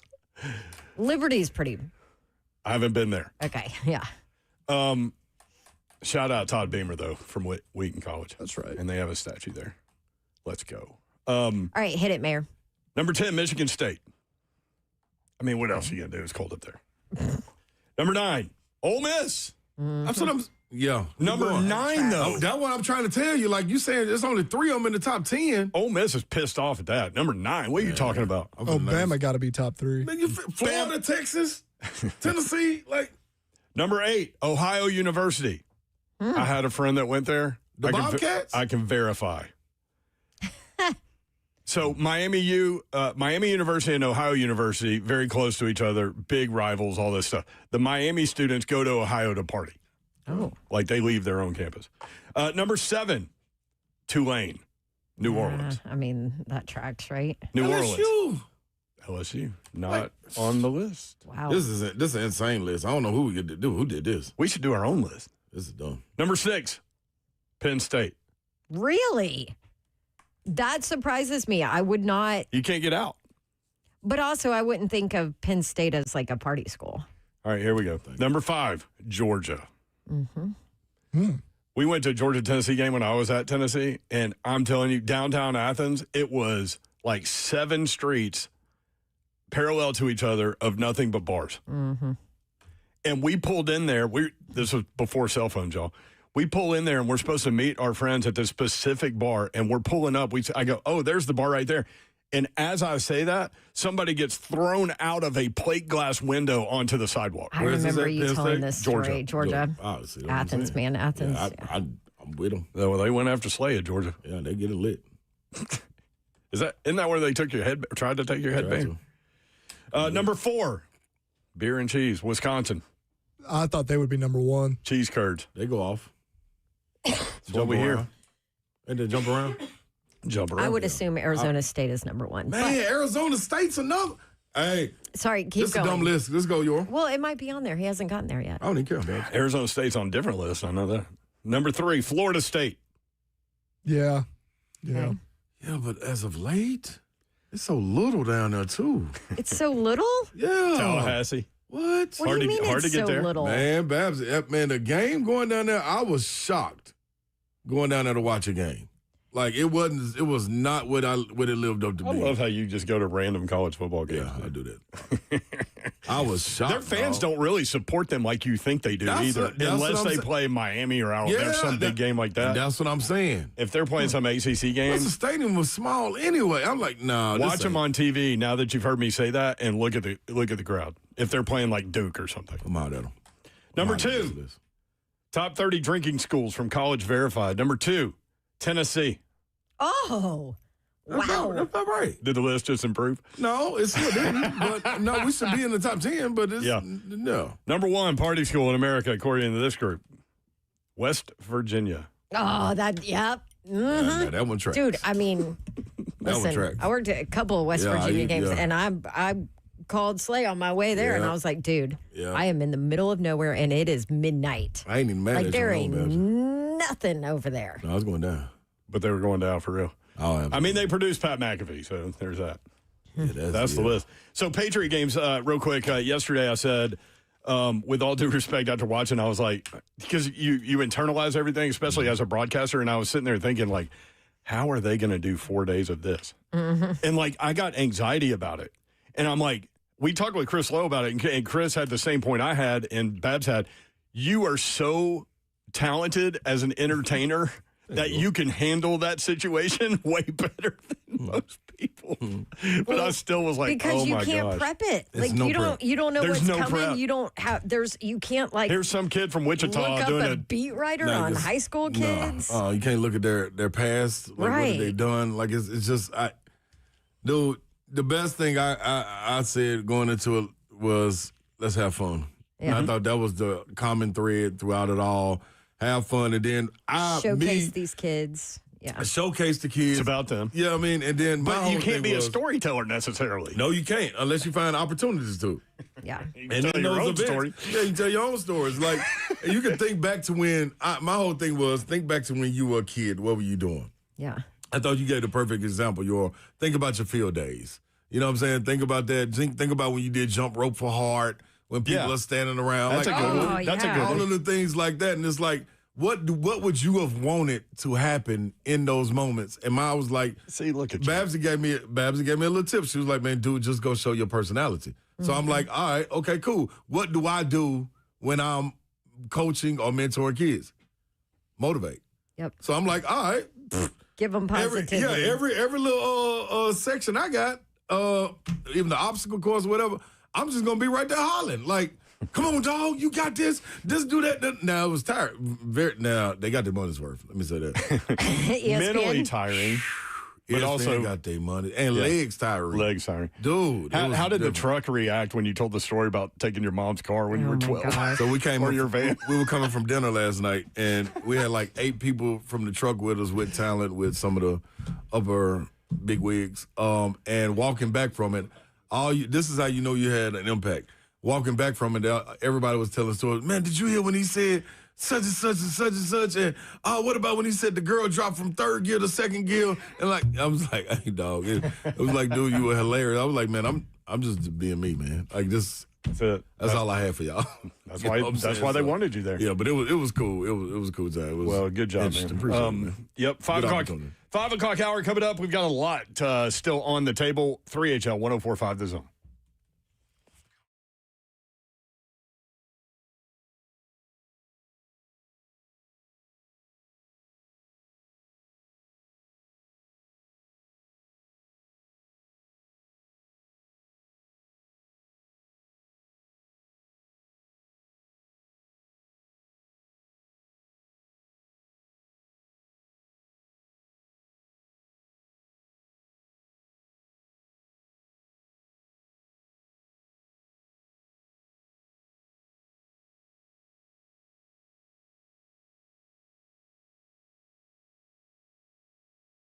Gotta give you a nod and get you over to my buddies. Yep, my buddies over at Mid-10 Ford. That's where you need to head to when you're looking about a new vehicle.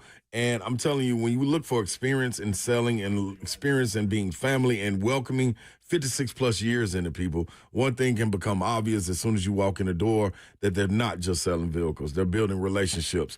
And understand this, 4 generations of family working there. So this is not just hoopla, people you're running into. This is family. Like, this is what it's about. What you really appreciate when you go in is the low pressure approach, where there's no gimmicks, just honest people helping you find the right vehicle. And then if you don't have exactly what you're looking for, they'll find it. I can guarantee that. And if you need service, Mid-10 Ford, they've got you covered. It's a one-stop shop with sales, service, financing, and even a body shop. Just reach out, 615-259-2050.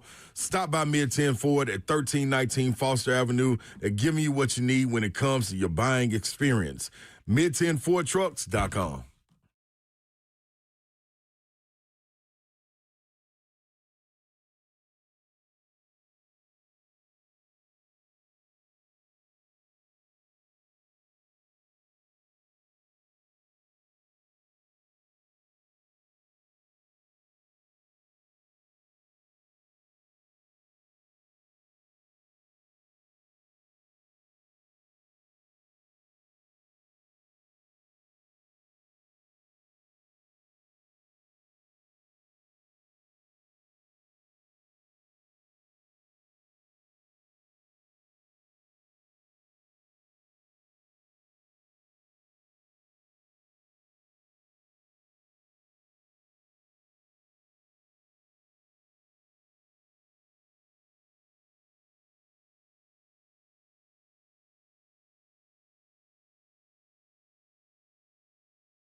Good afternoon, live from the Circus Sports at the Mid-Kentucky Downs studio. I'm Ross Johnston. The Tennessee Titans are continuing to prepare for their preseason opener against the 49ers tomorrow night at 8 p.m. Central. Adam Schefter reported yesterday that former Rams kicker Josh Carty worked out for the Titans. Browns head coach Todd Monken announced that quarterback Deshaun Watson will start in their preseason opener against the Bears, while Shadur Sanders will start in their second preseason game against Buffalo. Lastly, in NBA news, Shams Charania reported that 9-time All-NBA guard and 1-time league MVP Russell Westbrook has retired after 18 seasons in the league. For all your foundation repair and waterproofing needs, visit USSTN.com. Breaking news at once on your home for the Titans of Vols. This is 104.5 The Zone.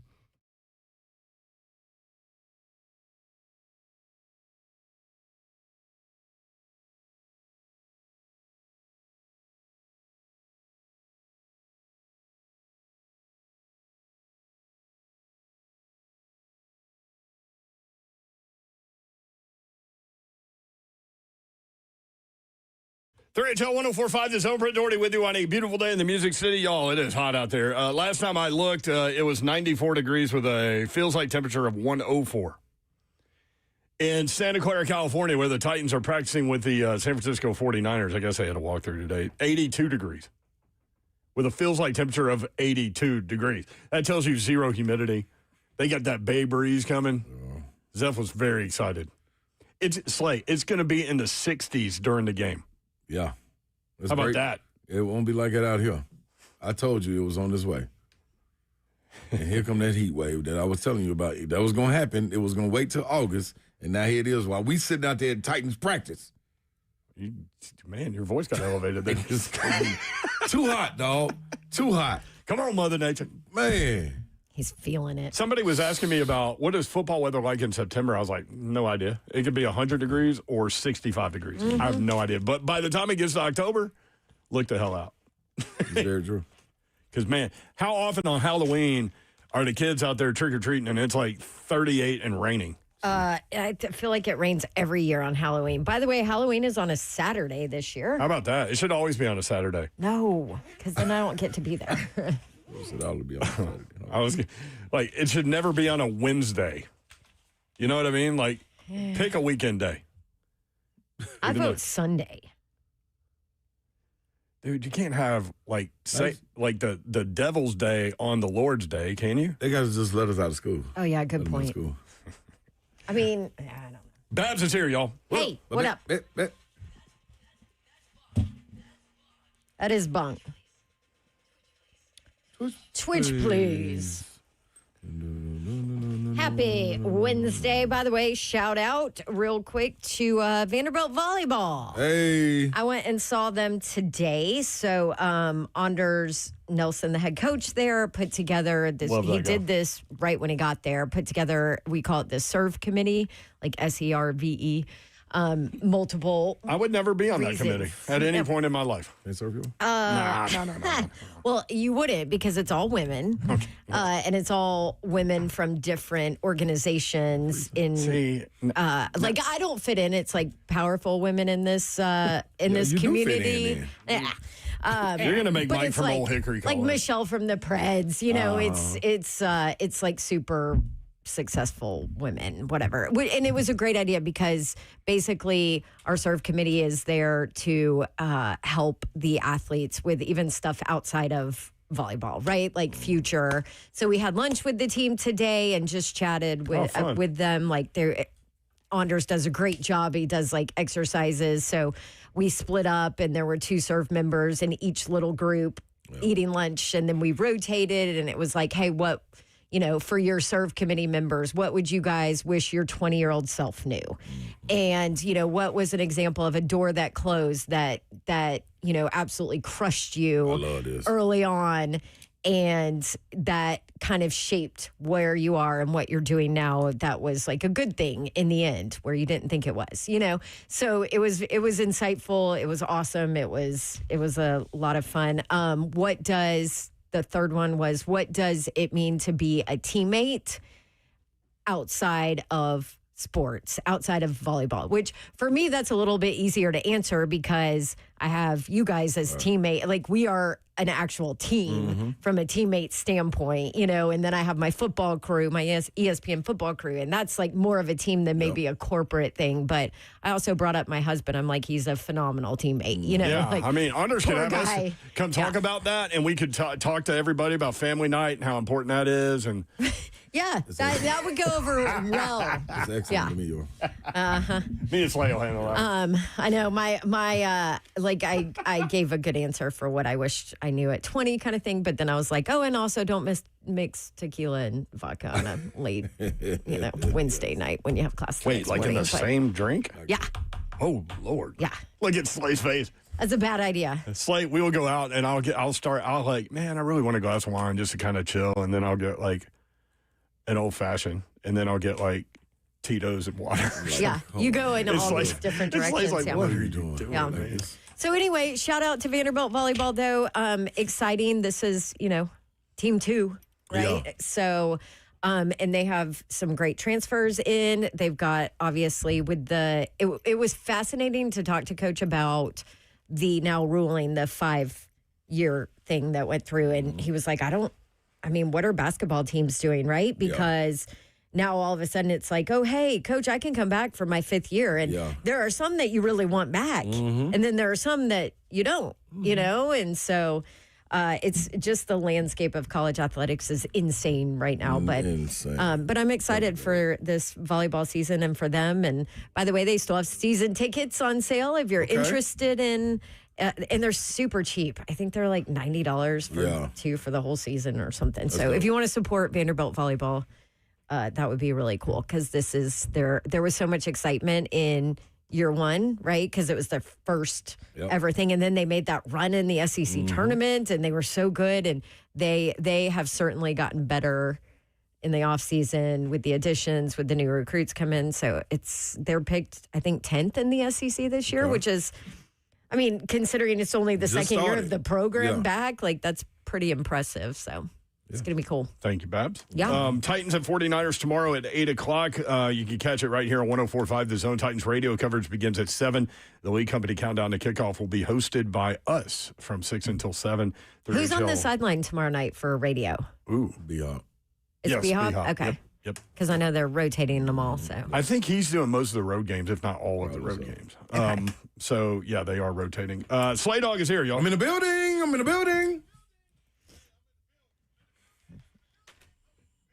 let's go, Slay. Yeah. Hey, we missed you. Hey, I Glad to miss have you y'all, back. Speaking man. of teammates, Glad you're back. Thanks, man. Spoke to one of yours last night that really loves you, that made me give you a late night call. Who? Laura Rutledge. Oh, I love Laura. She loves Babs. She wanted to know what our family night names were. I could not. You couldn't remember. I couldn't think of Babs. I get a text from Slade. He's like, "Hey, what was your family night name?" I'm like, "Oh, my stripper name. Yeah, that was Tabby. Yeah. Tabby, baby." No, I said it's Tabby. She said, "Please let's FaceTime." I said, "I can't do that. My phone doesn't. I'm in that group." She said, "Well, let's take a picture and send it to her." I was like, "All right." Yes. That's Laura is hilarious. the best. Everything you read about Laura Rutledge and people saying, "Oh, she's the sweetest thing," like it's legit. Yeah, she it is. She is. She works her butt off. Yeah, and she's sharp she's as good people. crap. Yeah. Yep. From APC football, we were talking about these joint practice sessions and violence everywhere. The New York Jets and Tampa Bay Buccaneers, I read a story that went this way. The New York the New York Jets and the Tampa Bay Buccaneers joint practice was a disaster on Tuesday. Oh, no. With 3 fights breaking out, Geno Smith throwing 3 interceptions, and Jets cornerback Quantez Stiggers being taken away in an ambulance. Oh, no. After passing out on the sideline. That was an active practice session right there. What? Wait, why did he pass out from the heat? That's all I read. He's all right, though. Aaron Glenn said he's fine today. Oh, Aaron Glenn ain't worried about no picks anyway, so. Holy moly. What How about a that? disaster. That's what they said. Disaster. So the 3 Titans, fights, 3 interceptions. From They Geno got Smith. picks. Yeah, Geno don't Smith. count yet, though. He threw them. Damn. Who's worse, They can't. Arizona or the Jets? If you had to bet right now, who's going to be the worst team in the Arizona. NFL? Who's picking first in the NFL draft? I'm still going Arizona. Me too. The Jets might not be the worst team in their own division. That Dolphins roster is not great. Dolphins roster. Oh, man, there were lots of Wow. people in our chat going, Malik Willis is lighting it up. Yeah, they ain't seen anything. Cardinals are just in the worst division, though. I'm just saying. Like, what have you seen? I was going to read you. Like, who's he throwing? Who's he lighting it up to? That's what I want to know. Who's he throwing to?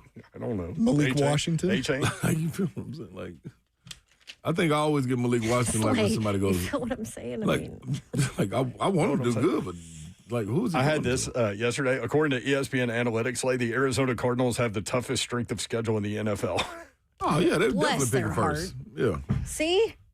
So I was saying, go ahead and start Carson Ross? Beck, Jeremiah Love, earn the first pick, take Jeremiah Smith from Ohio State. And, I know I don't think Carson Beck is worth, building 5 years around, but that's what you got. So, Well, they talking about him coming out of the Hall of Fame game. it wasn't bad, Slay. It wasn't bad. I keep hearing that. It wasn't bad. I keep hearing that. I expect Carson Beck to kind of Will Levis some things, no matter who he's playing. Like, if he's playing Good Pasture or somebody, you know what I mean? Like, I expect some errant throw intercepted by some 5'8" dude run back for a touchdown. But not like total Will Levis Yeah. it. You're saying just like one play, one moment. I knew Will in National Levis it. Championship game he's going to do it at some point. Just wait. I more so expect a distraction from him. Off What the kind? field. What kind of distraction? Off the field. They're going to end the thing. He got away from that problem. Oh, he's an Did he? emotional guy. I forgot about that. Did he get away from that problem? Wasn't he the guy that the girlfriend broke up with him and then he kind of lost it and his teammates were like, dude, get it together. Need you to shake back. Yeah. Yep. Like, things happen to you. It's not what happens to you, it's how you deal with We it. shall see. Interesting. happening. All righty then. When we come back, we've got a couple of bits of audio. Number one, Lane Kiffin with Marty and McGee. Ryan McGee did an SEC documentary about Lane Kiffin while at Ole Miss. McGee was clearly not happy with how Lane handled that project, given the about-face choice to leave and go to LSU. They met up for a conversation at SEC Media Days. We'll play a bit of that. Also, Peter Schrager, interesting stuff about the Titans. He was on the Pat McAfee show to offer some inside info on the Titans. It's really interesting. That's coming up. Stay tuned. 3HL 104.5 The Zone.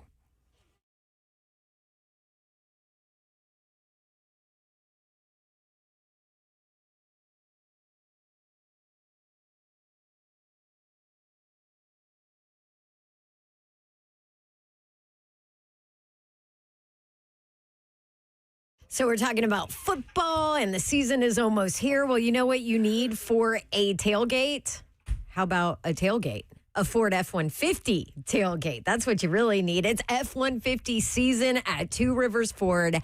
And get this, which I told my husband about, Mr. Babs, about this yesterday, and he's like, awesome, let's go get another truck. Because I won't let him have mine. So lock in 2.9% financing for up to 84 months on a brand new 2026 F-150. You choose the terms. Then on top of that, $1,500 bonus cash and a 2-year complimentary maintenance plan. So 2.9% APR, $1,500, 2-year maintenance plan on your new F-150. And I can tell you this, when you do business with Two Rivers Ford, you know you're doing business with a locally owned company that is upfront and honest. The price you see online, always the price you pay. So put an F-150 in your driveway. Go see the non-commissioned sales team at Two Rivers Ford. Family owned for 3 generations. They're the best. Two Rivers Ford, the South's most trusted Ford dealer. USSTN.com. USS offering several payment options to make your foundation repairs more affordable. You can choose one of the following. Get a 10% discount when you pay in full, or fix it now, pay later with 18 months, no payment, no interest, or choose the 36 months, no interest with low payment option for qualified homeowners. Lots of rain over the last few months, and USS can help you out. USSTN.com. They can reroute water away from basements, crawl spaces, your home with their interior drain systems. They also have sump pumps with battery backups. Very, very key. When the ground swells from being oversaturated with all this water, creates additional pressure on your foundation, many times leading to cracks. So not only is it important for you to get waterproofing help right now, but also inspection of your foundation for any additional damage the water may have caused. USSTN.com, dedicated to helping their customers get the repairs they need now to protect their greatest investment for a lifetime. They're dependable, they're trustworthy, they're USS. Give them a call or learn more at USSTN.com.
3HL 104.5 The Zone, Wednesday edition. Britt Doherty, Don Davenport, and Ron Slay. Yes, sir. Rolling through the week. Game day eve.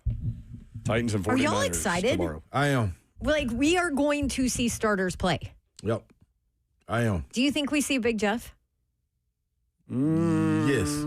Do you? I think so. I'm not sure that I would play him. I want to for one series. All coaches are different. But the last regime really didn't play him, even though they did play starters. You know what I mean? Right. He played like 2 drives against the Vikings last year, had like 3 TFLs. Oh, he did? I forgot. I mean. That was the last game, though. That's what I'm with. Give me that. That was the, right before the season, right? Last preseason game? Yeah, I think so. It was Buccaneers, Falcons, Vikings last year. Okay. Yeah, give me some of that. You can watch the show live, YouTube, Facebook Live, Twitter, and Twitch. Twitch, please. Ann Hirsch, who says that she lives in Michigan. She's going to be in town later in the month. Yay. Come on, see us, Ann. Come on through, Ann. Come on over to the studio. Say hi. She also said, what else did she say? Well, she didn't say anything, Mayor. She typed it. I know. I correct myself when I do that. Didn't say anything. It reads, that Miami team could beat the current Arizona Cardinals with me at quarterback. Not me, her. Arizona tough. Nobody's winning with me at quarterback. But also, back to the volleyball serve thing. I think I could serve it. I just have no idea where it's going. And I could probably hit it pretty hard. Not as hard as them, but maybe harder than you might think. Y'all, But everybody in the gym is in play. It's like Joe Milton. Yeah. Wow. I worked the NCAA regional volleyball tournament for ESPN, and Kendall Bashir, I forget what school she went to, but so I put on the Ray-Ban Meta glasses. Yeah. And received one of her jump serves. Never seen anything like that in my life. Dude, and it's not like it's coming straight at you. I've seen these things. No, it drops. They can drop it. They can make it move to the right, move to the left. Like, it's crazy. It's people have said it's the most powerful. Hers is the most powerful jump serve. Didn't you show us that video? Yeah. Mm-hmm. And I showed y'all, and I was noticed like, how much it dropped, and I was like, damn. Like, you just better be lucky that you're within the vicinity, because it's coming so fast that you can't move quick enough to get in the right formation to pass it properly. That's what I'm talking about. It's crazy. Bring that heat. I never wore a cup in sports, but I would in that situation. Yeah. Johnny the Poet, next up on 3HL. It's been a minute. Johnny the Poet, what's going on, brother? In lieu of tomorrow's game, I came up with just a little bit of a rhyme. Thank you. Okay. A T is for the touchdowns. I hope that they will score. An F and I is for inspiring play that we need from our front four. And T is for totally. I guess I am all in. And A is for the ass beating that we might take when we begin. Careful with that word. And N is for negative, a word that I won't hear. 'Cause S is for success, and we won't take no less. So come along and sing with me. Here we go. Titan. Titan. Titan. Titan. Titan. Titans. T-I-T-A. Come on, y'all. T-I-T-A-N. Titans. T-I-T-A-N. Titans. T-I-T-A-N. Titans. T-I-T-A-N. Titans. Let's go. There you I go, like Johnny. it, Johnny. Johnny the Poet's That was ready for very football. catchy. He's ready for football. That was catchy. 615-737-1045. Robert Walsh in the chat on YouTube. What a Bert. Like the show! Exclamation point. Well, thanks, Bert. Oh, he's telling people to like it. Okay. 615-737-1045. Lane Kiffin with Marty and McGee. Ryan McGee did an SEC documentary, along with the SEC Network, about Lane Kiffin while at Ole Miss. McGee was clearly not happy with how Lane handled that project, given the about-face choice to leave and go to LSU. He told us about it in a conversation we had with him at SEC Media Days. They met up for a conversation, and the SEC Network has just released it. Slay, you've seen the whole thing. This is one clip from it. It's a few minutes long, so stay with it, but it's really interesting to hear this back and forth. And McGee was fired up. McGee is fired up. You'll hear that too. Zero exaggeration when I say that no two media members were more tied to everything you went through than the two of us. I mean, it was a year ago this week that I was at dinner at your house shooting a documentary. And Marty spent Thanksgiving in the lobby of the, Ole Miss football office.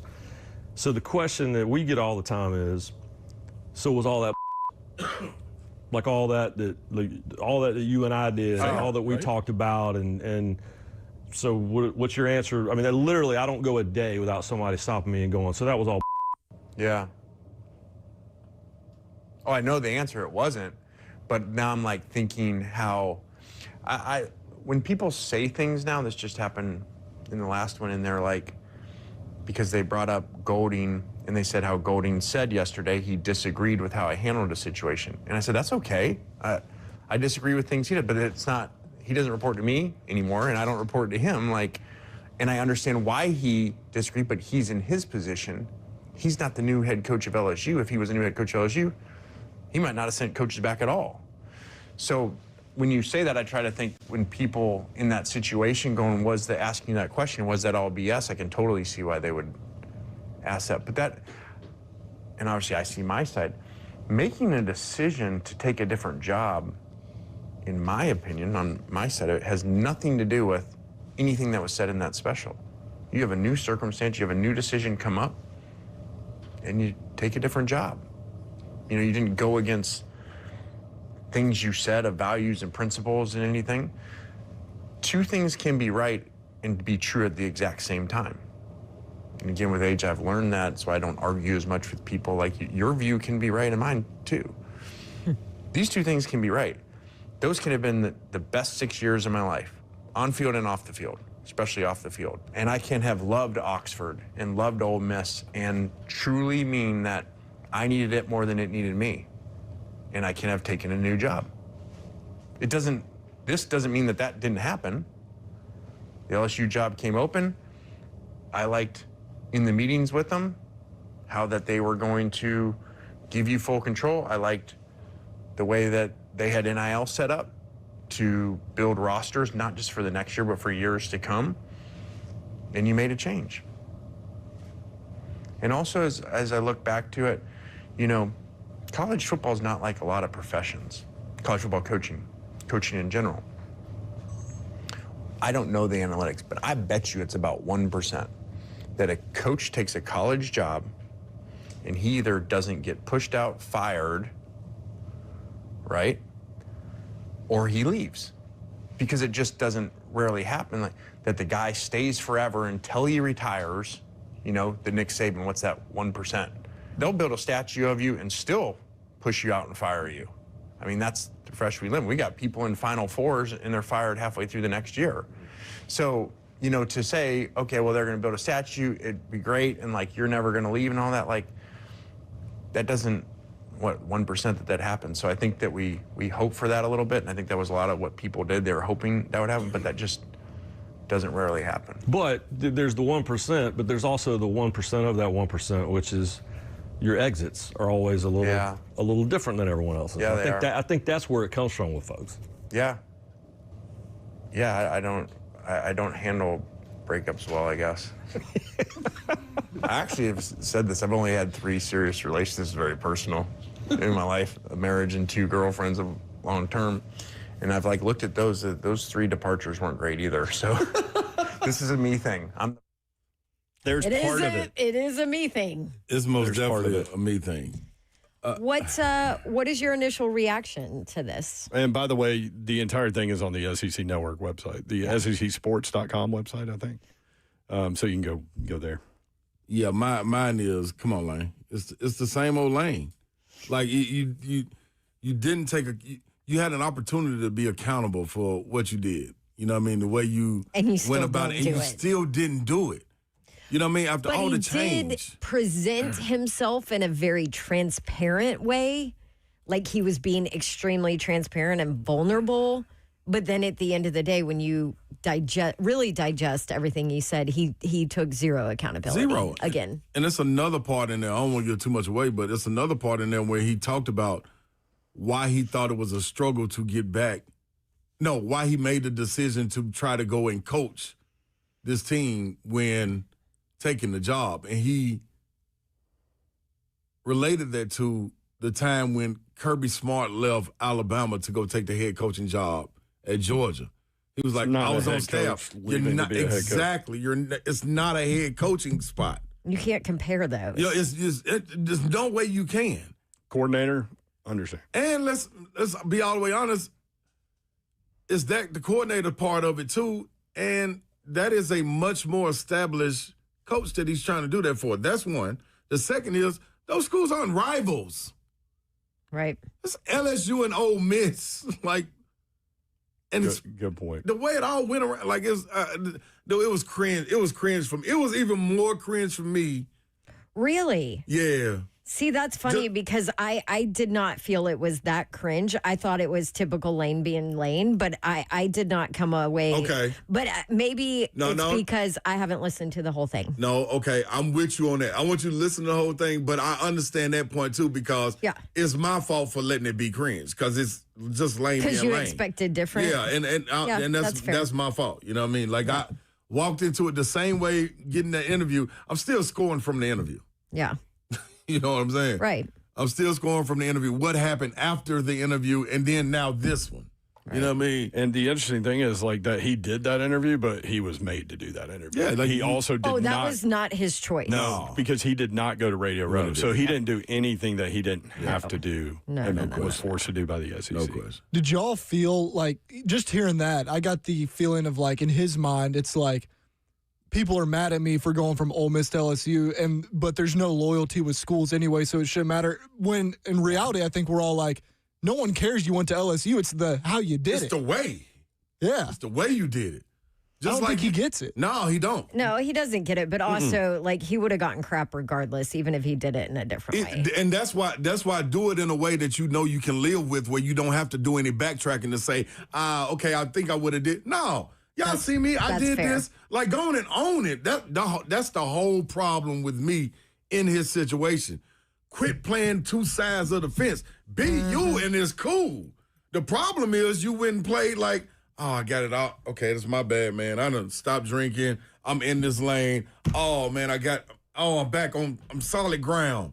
And then you come back and do this. No, just be a wild card. We need the Joker.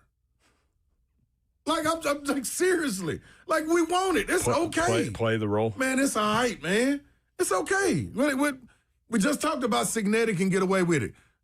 Drake came in the game doing it. You feel what I'm saying? Stein up in Kentucky, man, he's chaotic up there right now. You feel what I'm saying? It's like, you got to have it, but you playing everywhere. Yeah. Like, just give us who you are, dog, and we'll accept it. So Daryl in the Borough said, not surprised, narcissist. And this is not me, like, going at Lane. Right. But legit, look up what a narcissist is. Mm-hmm. He is. Yep. Like, legit is like, I mean, Mayor, you know, like those, what do you call them? Telltale signs, and you see all the memes and all of that. Like, that's Lane. Yeah. And that's not me being like, negative. No, you guys know I love Lane. Like, I don't care. He's entertaining. For me, sports is entertaining. Now, it goes deeper than that for a lot of people, but you said just don't it. But don't come back and we ask all make mistakes. For. Yeah, like, you don't come back. We all have situations that we handle poorly. I feel like God when he knows. does the interview, he asks for forgiveness. Don't come back asking for forgiveness when you know you're going to do it again, or that's who you are. I'm okay with it. I just need to know. Ultimately, yeah, and to your point, ultimately, even, it's not even to ask for forgiveness because that's hard to ask from people, right? No question. Yeah. All you can do is forgive yourself and try to be better every day and ask for forgiveness from the Lord. There you go. 615-737-1045, 3HL. When we come back, Peter Schrager joined the Pat McAfee Show to offer some inside info on the Titans. A little bit shorter of an audio clip, but you're going to want to hear it. That's next, 3HL 1045 The Zone.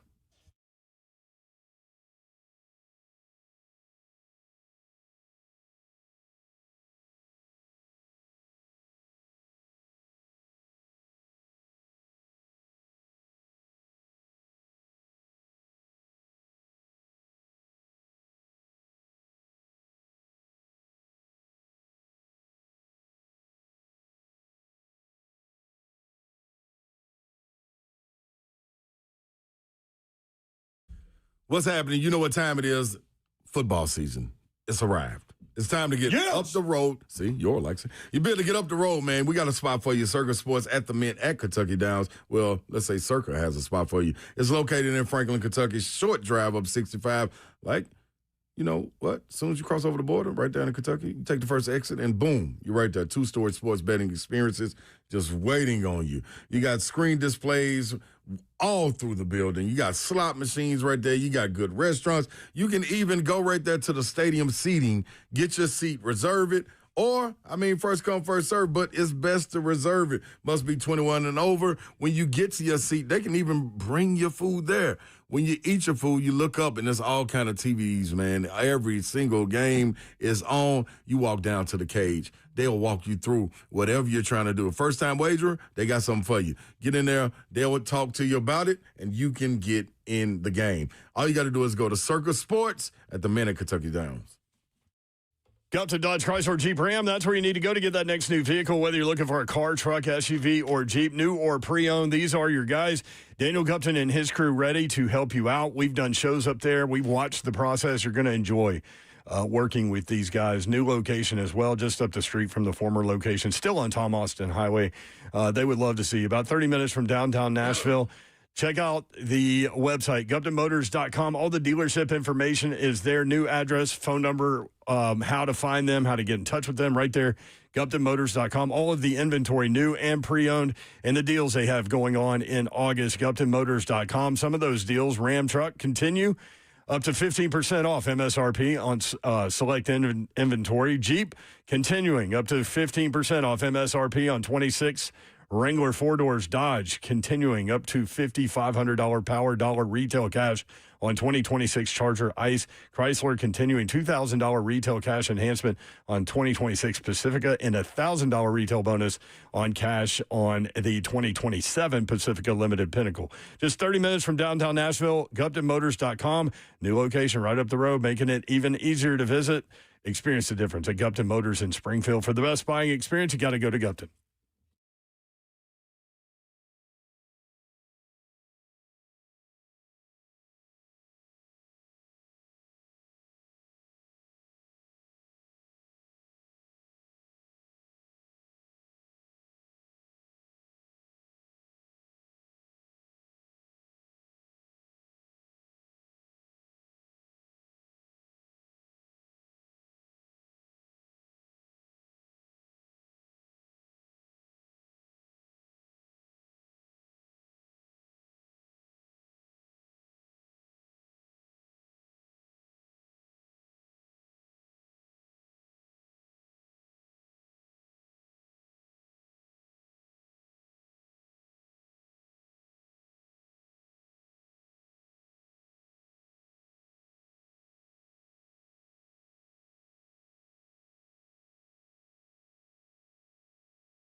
3HL 1045 The Zone. 35 years ago today, Metallica released the Black Album. That is the one with Enter Sandman.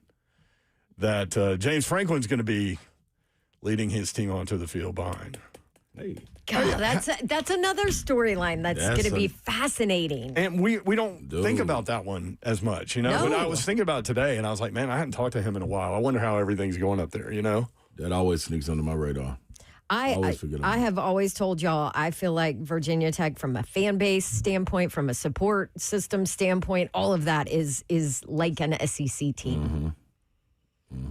We'll see if he can get them back. They need it, boy. Golly. You talking about buzzing? Also, like, college football is It's better good. when It's the such- Hokies are Yep. better, That's right? such a cool. Yep. Such a cool That's such a cool venue. program. You ain't lying at all. You ain't lying at all, Babs. What is a Hokie? That's like Tennessee. Castrated Like, turkey? college football is It's neat. better when Tennessee is good. Neat. Same with Auburn. Let's go. Yep. Oh, well. Hey, Yoral. watch Just yourself over messing. there, Yoral. You watch yourself. I tend to not mess with you late in shows because I want to get you going earlier in shows, but couldn't miss that one. Peter Strager covers the NFL and does a great job. He joined the Pat McAfee show to offer some inside info on the Titans. Check out what he had to say. This is interesting. Trey, sticking with Robert Saleh, I know obviously Brian Dable gets down there. He's the offensive coordinator working with Cam Ward. We see all this stuff. It's tough not to get excited, I'm not going to lie, watching Carnell Tate catch the ball in Tennessee Titans training camp. He seems to be catching everything. I guess, what are you hearing out of Tennessee and Cam Ward's development under Dable? Yeah, it's been lights out. One of the reasons that Saleh ran to that job was Cam Ward and the pieces that they have. What he tells me, which is great, is that Jeffrey Simmons is even better than he imagined. And then you've got Cam Ward on offense, and these guys bark at each other the entire practice. Cam Ward is one of these guys that will not be scared to get in the face of a defensive tackle to get his offense going. They are very excited about not only the addition of the rookie Tate, who's going to come along, but Brian Dable brought over Wan'Dale Robinson, a guy who maybe didn't fulfill expectations in New York, but they paid him real money. And Dable's like, I want that guy. And then Bellinger, that was a guy he had. We want that guy. Cordell Flott was in New York. Dable's like, go get that guy. And then Saleh, he brought over John Franklin Myers, Solomon Thomas, Jermaine Johnson, like all of these players that were with the Jets and Giants coming to a Tennessee team that hasn't been good the last few years. There's this feeling of chip on the shoulder, new culture, and two former head coaches, and Robert Saleh and Brian Dable, working together to get this team in the conversation in the AFC. But you saw the quarterback series on Netflix. This kid is the real deal, Cam Ward. And if all the early reports are coming together, Carnell Tate might be an immediate impact guy too. I think he will be. I don't see why not. National guy hadn't really talked about the Titans the last few years. So it always kind of sticks on the radar when I start to see them say things like that. The last few years. I mean, 9-41 in the last 50. I mean, By the way, guy hasn't talked about the Titans in ever. Why would he? He's trying to get numbers. 2026 NFL Coach of the Year odds from DraftKings. John Harbaugh, the favorite to win the NFL Coach of the Year at plus 850. Robert Saleh second. Really? With the Titans at plus 950, I think is what that was. Okay. How about that? Come on.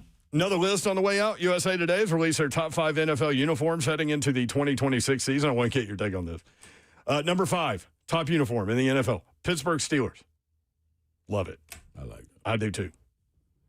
And why they have the logo on one side of the helmet is when they created the Steelers and came up with the uniform, they didn't have enough money to put the logo on both sides of the helmet. Really? Really? I read about that. Never knew that. I never knew that.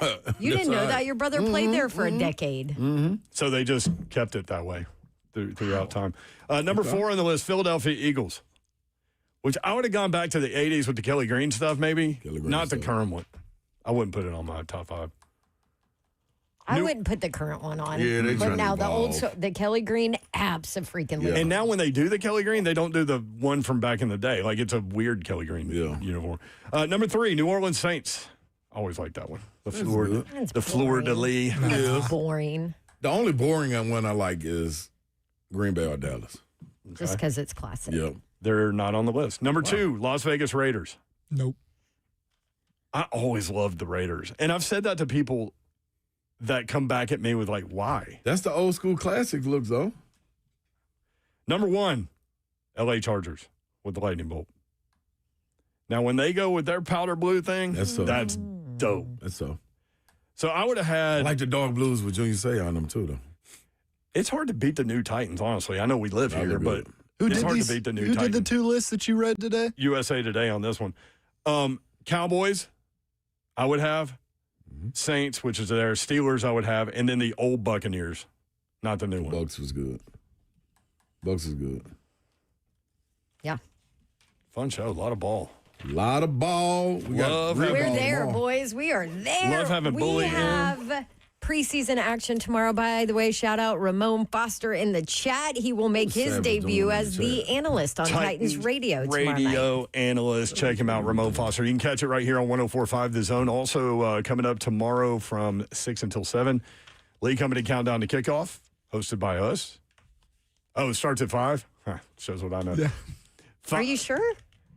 Yeah, yes. Okay. Now that you say that, I know, because I know of all the mentions that we have to get in during that show. So, yes, 5 to 7. There you go. So, 3HL from 3 to 5. I mean, how much are we really going to change? No. Got to be us. Appreciate you guys hanging out with us. Thank you for including us in your day and in your lives. We do not take that for granted, nor do we take that lightly. Hopefully, we were able to put a smile on your face at some point. 3HL is organized chaos. Have a great night. Good night. God bless. See ya. Wouldn't want to be you unless you were getting a shout out to it's football time. But oh well, what the hell? 3HL. That's it.